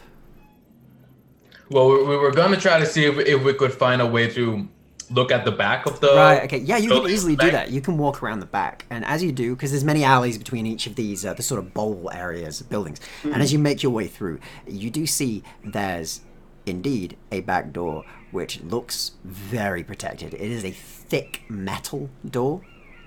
And it seems bolted into the building. The back end looks much stronger than the front end of the building. The walls here are massive blocks of stone, and they're very, very tight, and they're packed up to the top. And as you look around, it seems that they've sort of, the front end, it's very nice, very aesthetic and the rest. And the back end is all business, you know. It's basically the reverse of a mullet, essentially. Okay. It's a party in the Crushing front all and my business in the dynamite back, dreams, you know? Steven. We'll find a way. Your dynamite dreams will be fine, I'm sure. You can light it with your sword one day, it'll be really cool. It'll be really You'll cool. probably die afterwards because you're near it. But, you know, again, it's a good way to end the campaign, I think, you know. But anyway, so- yeah. But yeah, I suggest. We want to have a quick look in the saloon. Yeah, sure. Yeah. So you head on into the saloon. I mean, Declan, he could shop for a century, so, like, he's probably still at it. Like, we cut to a scene with Declan, you know, the camera swerves over to him, and he's there with, like, 2 different tins of beans, and one says, like, own brand, and the other one is, like, this fancy one. It's basically the equivalent of, like, Heinz, essentially, and he's just like, I wonder which one they'd prefer back at camp. I don't know. Maybe, you know what? They're gonna do a big job. I'm gonna get the good ones, he says, and puts the old beans back, and he gets a couple of packs of the good beans and puts them into his cart, and he's like, yeah, I think they're gonna have some good ones tonight. I'm gonna treat them. Especially Mr. Snips, he seems lovely, he says as he continues rolling his cart about and loading it up. And you guys step into the saloon. You step in and you see it's rather restrained in here. There's a lot of well-dressed folk instead of the usual rowdy types that you'd be used to in other saloons that you've been in recently. And they're all dressed, sat down, and are nicely sipping their beers. And they all look over to you as you enter. And one of them, a gentleman with a rather tall hat, looks over to you and goes, and what are you doing here? You don't look like you're from around here. Oh, here on potential business. Are you the barber by any chance? I'm what, sorry? Are you the barber by any chance? The barber? recognize that. No. I'm not the barber, he says, and points over to the desk. That's the barber, he says. And you can see a gentleman he's quite big, he's quite tall, he's got like red hair that's been swept back and gelled back with some pomade, and essentially he's sat at the desk and he's drinking a big old beer, and he just kind of looks over and goes, are you speaking about me again? Because I don't appreciate it if you are. I told you, I'll cut your hair when I'm done drinking, he says, and he starts glugging his beer again and puts it down. The old English barber, apparently not being so old or English. Well, pleasure, gentlemen. Have a good day. I'll turn around and walk out. You walk on out. Jonny, you walk in, and Snips walks out. Well, all right. Be seeing But- ya. That barber's going to be easy enough to rile up for a fight. So you suggest? Hmm. Well, the main group it goes towards the back. We send somebody to rile up the barber, Mm-hmm. make a bar fight, lure in the sheriff. Yeah, I think so. Obviously, we won't talk about this as we're just leaving the bar. just before like we have old Granny like have a shout at us. Yeah, no, another granny walks over towards you, Johnny, one of the many of the legion of grandmas apparently in this place. And he goes, all right, yeah. Oh, I've heard about you. Yes, no, Agnes said that you were a lovely boy and that you can't count. So here you go, love, she says. And she hands you a single toffee and kind of gives you a smile and toddles on off. Thank you, madam. And she gives you a bit of a stink eye, Snips, as she walks off and goes, oh, you terrible. I work for him. I'm so sorry, mister. Don't apologize. My fumble. Johnny, you've got 12 toffees. I can't count how many toffees I have. You can't count, so you've got toffees. I've got some amount of toffees. An amount of toffees. I mean, can you count? Fun fact. Hold on, let me actually check. In fact, I cannot. Oh, well, no. We can sort that out. Oh, it's fine. I've never had to count in my life before. Like, I didn't... Okay, well, And I guess that's true. Let's go and catch up with Declan and get back to the crew. okay, so you get back to Declan. He's already loading up the cart by the time you get back, and you see him, and he's got like bundles of food, and he's got bundles of. You can see an entire like pallet of beans, and then joined with that is an entire like you see about a 3-foot high stack of sausages that are like pre-packed and air sealed, and he looks over to you and goes, all right, you're back. Yeah, so I found the most amazing thing. These technologies, they're improving. These sausages, he says and kind of takes one out, they're packed with air, sir. They won't go bad as quick. Anyway, I also brought some other things. I bought some more oat cakes and some carrots for horses, you know. I bought some steak. It's pretty good steak. I also brought some other things as well that you could be good in soup and stews and the like. I think I'll treat you all tonight before your job, you know? Well, yes. Let's not discuss that out here. But yes, thank you, Declan. You're always a saint amongst men. Yeah, I know. My mom used to say the same thing. But yeah, I'll be on the back. Are you driving again? He says Declan looks over to you, the camp cook, and he looks at you, Johnny, again, the one who's not proficient in driving, to see if you want to drive.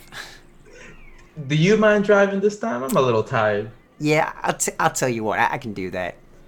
Yeah, sure. Unless you want to, Mr. Snips. If you want to drive, you can drive. I have never professed myself to be much of a driver or indeed talented with riding horses. Well, that's fair. That's fair. I'll stay in the back this time.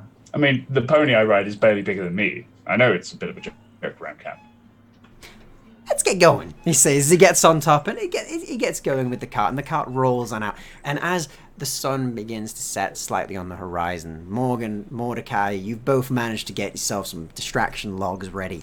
And as you hear the rolling of a cart coming into town, well, camp even, not into town, that'd be bad, you do see the sort of form of Declan, the camp cook, who's currently got a wagon full of food, along with your two allies, Dr. Snips and Johnny Sixshot, as they come on in. And some of the other lads, they come over and they start unpacking it, and they begin to essentially set up the cook's tent for him and get it all loaded away where it needs to go. Mm-hmm. And Declan stands off, he tips his hat to you, and goes, Miss Morgan, Mr. Mordecai, and then gets going across to find other places and things to do. He's going to cook up a good meal tonight, it seems. Yeah, I hide my smile as I think of the good meal he's going to be making, and I'll give the Six-Shot Johnny and Mr. Stips a little nod. Fancying you here. You two boys have fun. We did. We might have a problem though. That bank is protected very well. Ah, my favorite. Almeida! You shout Almeida, and it's almost like out of something out of a movie where the moment you shout Almeida, he crests the horizon, You know, he's got a fishing pole slung over his shoulder. He's got like 3 fish on hooks in one hand, and is like bringing it back, and the sun is shining and glistening off the fish, and he kind of steps up and goes, "You called?" Jonny and Snips have great news for you. That's good to hear. I want some good news before tonight. He says he gets walking on in. It's not. Let's not. How we don't. Oh. I think that's what they call a metaphor. No, that's what they call it sarcasm. Oh. Well. Don't worry, Johnny. She's like that with everyone. Well, we have actually very bad news. Someone. Oh, why'd you build me up for good news and then shoot me straight down? You know what, Johnny? That's it. You've used 1 shot. You're now 5 shots. Okay? I mean, careful that will stick. But completely stick. Half of a bad news, really. Johnny, 5.5 shots. Continue. The bank has, from what we saw, 1 guard. 1 guy? Only 1. That seems peculiar. The back is made of solid concrete, though. No blowing that up. Well, I mean, there's always some way to blow it up. But we want what's inside. So, how do you suggest we get in there? He says as he's kind of walking to his tent as he's speaking to you all. Doctor came up with the plan. Yeah, what you got, Go right Snips? ahead. Well, the bank sits opposite the sheriff's office. The issue being that obviously the sheriff can see everything that's going on. So I figured that we could start a bit of a fight maybe with the town's barber. He's a bit of a barbarous fellow, actually. I like that pun. It's a good pun. You're welcome. Very punny. It's even Morgan likes it. Oh no. Where's the cliff? I don't want to go anywhere near it. But essentially, yeah, we arrange some sort of a fight, get the marshal out of the way, and then we hit the bank. The problem is the bank seems very well secured. Right. And it's also called the Railway Bank. Right, yeah, that's probably just a coincidence. I wouldn't mind that. I just stare him dead in the face. Yeah, he just looks back at you and goes, "Caught some good fish." You should be good to go. No, you're really avoiding that conversation, aren't you? You can tell. Railway bank. Yeah. Yes. And I don't stop staring him in the face. Mordecai. Yep. Looks like there's a noose with the necks on it already. It's the form of that bank. Is there a problem with the name? Yes. I mean, you know, we're robbing a bank. There's semantics. Semantics. I don't This think the name entire matters. thing seems real fishy to me, and it's got nothing to do with the fact that my man's got some fish. I do have some fish. They're good fish, by the way. He says and kind of just jiggles them about and goes, "But anyway, we got a job to get ready for, so you suggesting we cause a bit of a scene?" Might give us some time in the bank, is what I'm suggesting. We should do everything as quiet as possible. Ideally, Right. with the guard, we want him out. We don't want him shot dead in the street. Probably try and draw him inside. Well, that makes sense. Oh, and they have a bell and a pistol in the back. So Oh. trying to stop and ring the bell would be sensible. Yeah, that's a good idea. We don't want the entire town on us. All right. So what's our play? We get the distraction logs in place. We cut them off on the path. They have to stop. 2 of you take them out.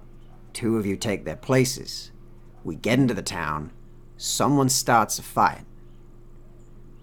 Sheriff's Yes. distracted. Then what? The 2. Well, We robbed the bank. beyond. All right. I'm sorry, Johnny. Question. Just out of curiosity, anyone's got some good lockpicking skills here?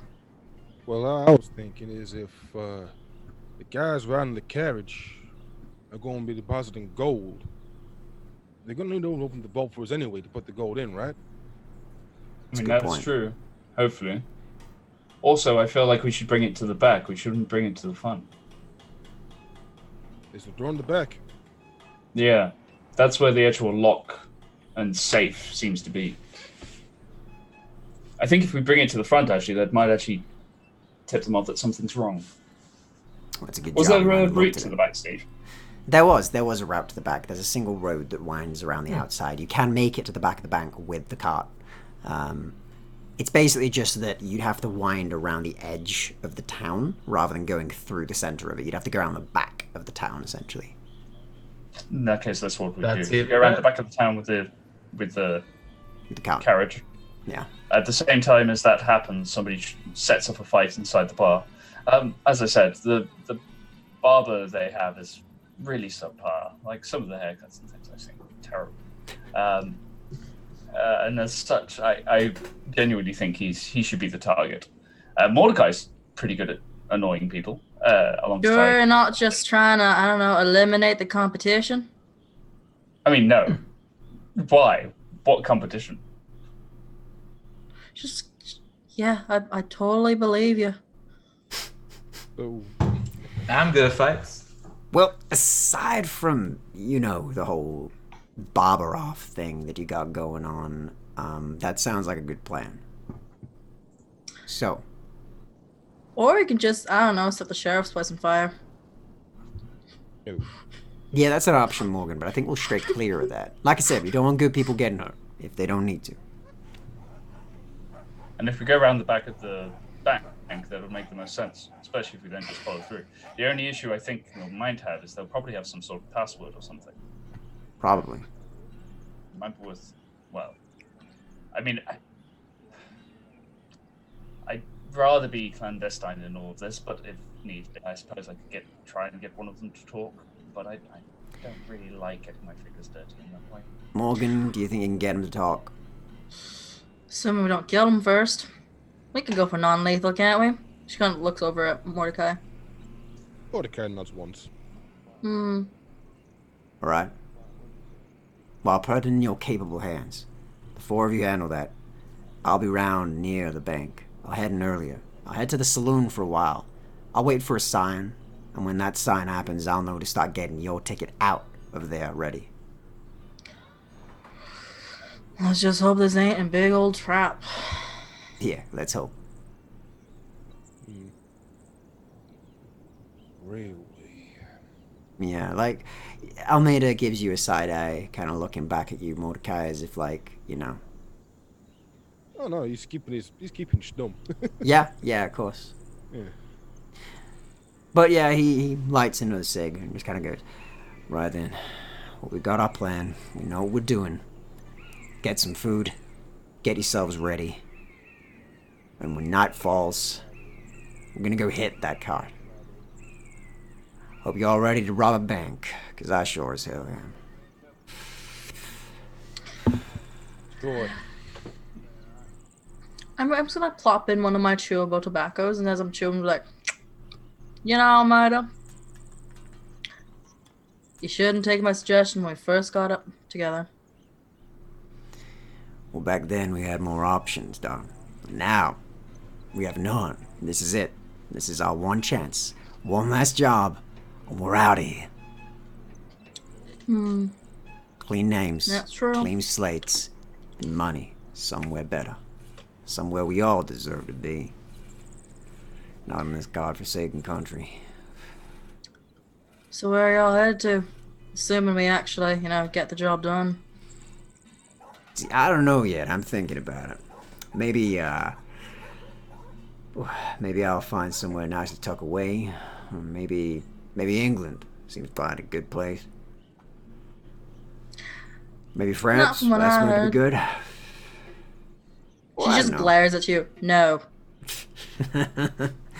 Point is, I have no idea, but anywhere other than here is what's good.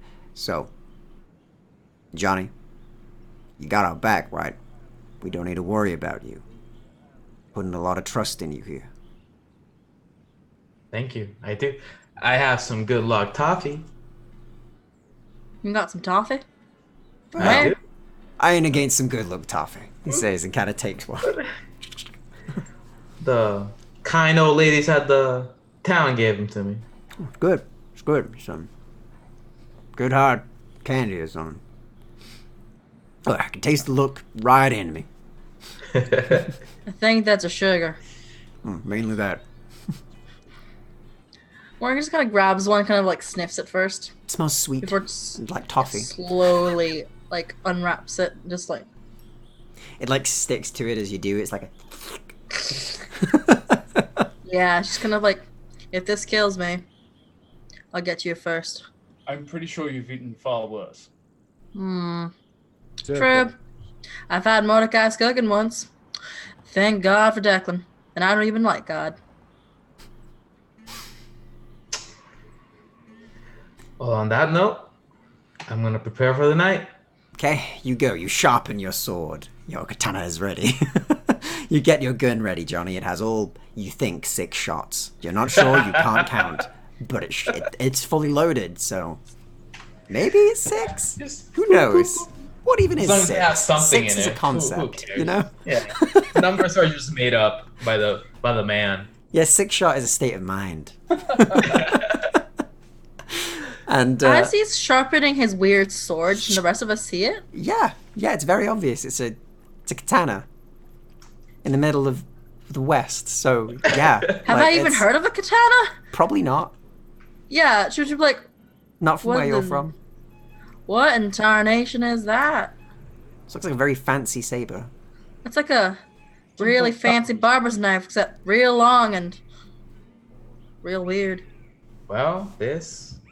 Just kind of move it around for her to see. This is called katana. Katana? From they're made in a land called Japan. Wasn't there that one The Japan? woman called Katana that you... Was that somebody you knew? Yes. Did you name it after some sort of woman? A katana? No, ma'am. That's what they're called, according to my man who taught me.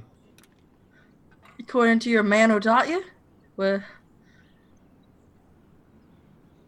was this also from someone called from your Japan? Yes, ma'am.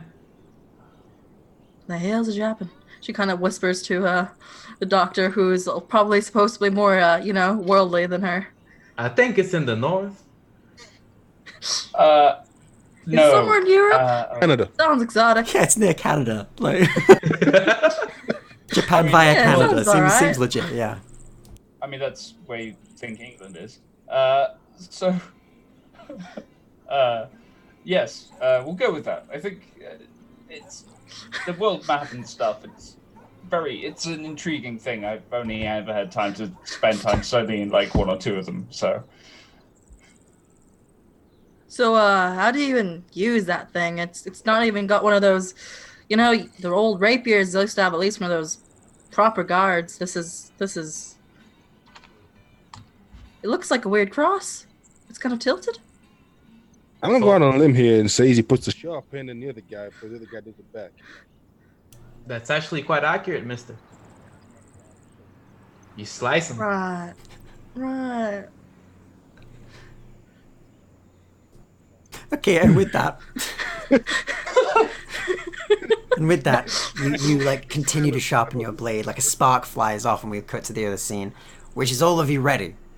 You've got your gear together. You've done your preparations, and night has fallen. And as you all get in position, Mordecai, Morgan, you're in position with your guns. Mordecai, your rifle is ready.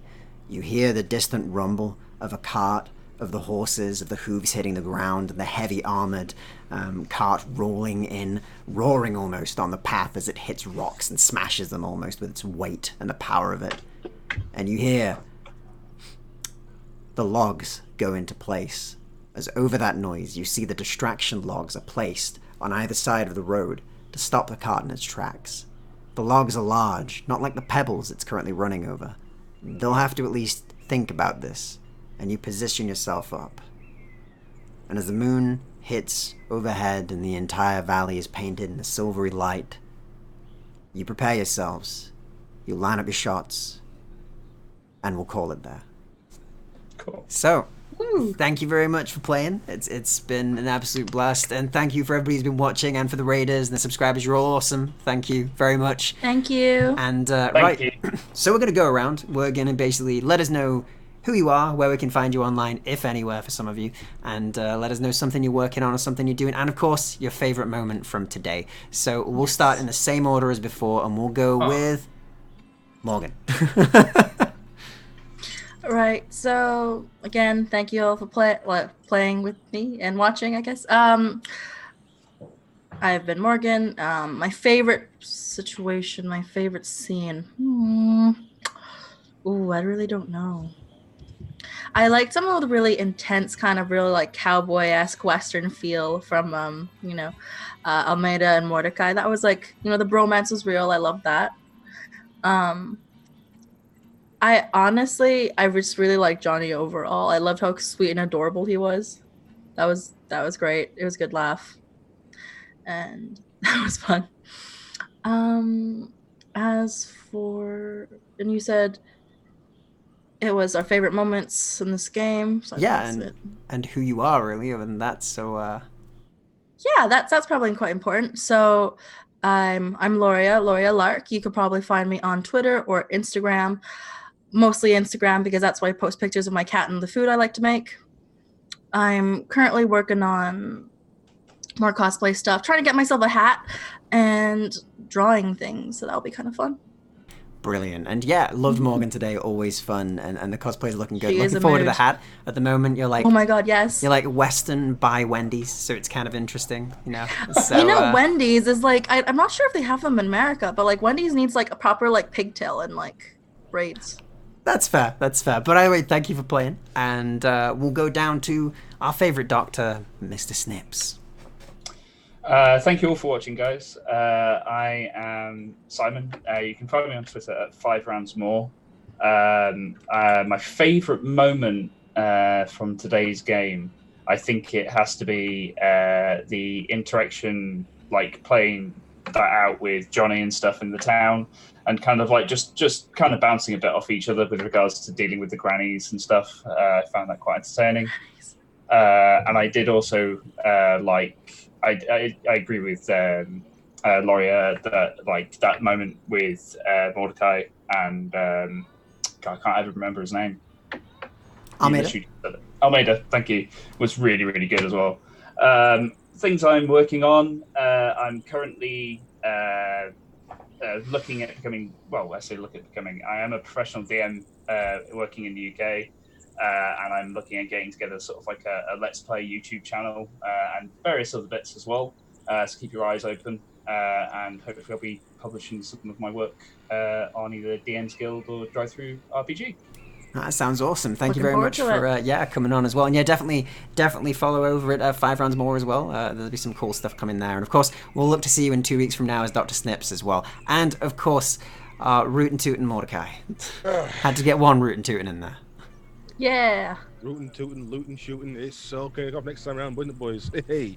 So, yeah. I've been Rocksteady. I've been playing Mordecai Taylor. Favorite part of the session so far? Well, it's got to be the grannies in the town. I mean, come on. How could it not be? We do need to sit down and find old Jonny Six Guns here an abacus. Yes. Wait, no, but he had to learn how to use an abacus. Or maybe some open-toed sandals so he can count past 10. That might be good. Counting is an essay in my life. But yeah, I'm Rocksteady Scar. You can find me on Twitter. I'm also building a Twitch as well, and I got 1 or 2 things lined up with that. Fingers crossed. Who knows? Maybe I'll see you guys out there later on. All right, we have had a bit of an interesting freak out and chat about you being British. So you'd be glad to know your accent's paid off, by the way. Rocksteady. So well done on keeping that. All right, so speaking of pulling the rug out from under people, Jonny Sixshot. One day you may be able to count your gun. I'm waiting for the moment where it comes down to like a final duel, and you're like, "How many shots you got left, Jonny?" And you're like, "I don't know." Oh my goodness, yes. Numbers. At least in one. my mind, he's actually got like an 8-shooter, but he only ever counts or tries to count out 6, and then just makes sure it's full again before he fires. Oh my Yeah, goodness, it's that's so Johnny's cool. sixth shot in which we never see him reload, and he just continually keeps going like in a movie. Oh my god. But anyway, sorry. Gene, what was your favorite moment? Let us know who you are and where we can find you, which I'm pretty sure is nowhere from what you've said. So. Oh, it looks like Gene is frozen at the very last moment. No. So this has gone well. So Bubba. so apparently we've had Johnny six Cool. shot. Oh wait. Oh wait. Oh, Oh. I'm back. oh there we Okay. go. It was Ah, tricking us welcome with his back. counting again. All right, go ahead. So Gene, I don't have any kind of social media though. I do want to thank the people that came over because a lot of the girls and the guys came from Agrion, the server that I co-run.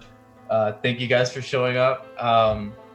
Shout out to my girlfriend. Ooh. And my favorite part, I like the grannies. I like the grannies a lot, but I really like the feel that this group, you all three, have like a history, especially more and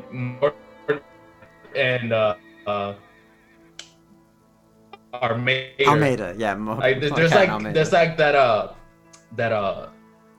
I really like how there's like a feel that these two have a history together, and I like that a lot. I like that a lot.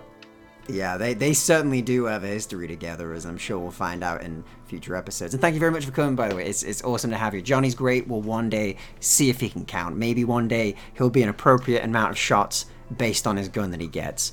Let's hope that he keeps with a six-shooter, or this Johnny might 12 get shot. awkward. And speaking of that, anyway, thank you very much, everybody, for watching. You've all been awesome. It's been amazing to see the turnout. Thanks for watching.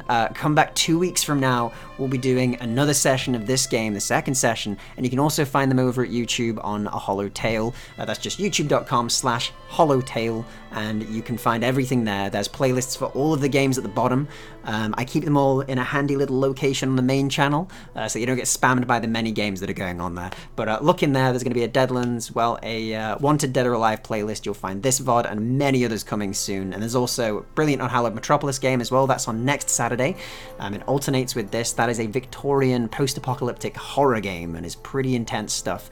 But until then, you'll find me next here on Monday with Mistborn at 10:30 p.m. UK, 5:30 EDT for D&D 5e Pirates in a Gothic setting. So until then, thank you very much for watching, everybody. You've all been brilliant, and we'll see you next time for a heist. Goodbye. Yeehaw. Bye.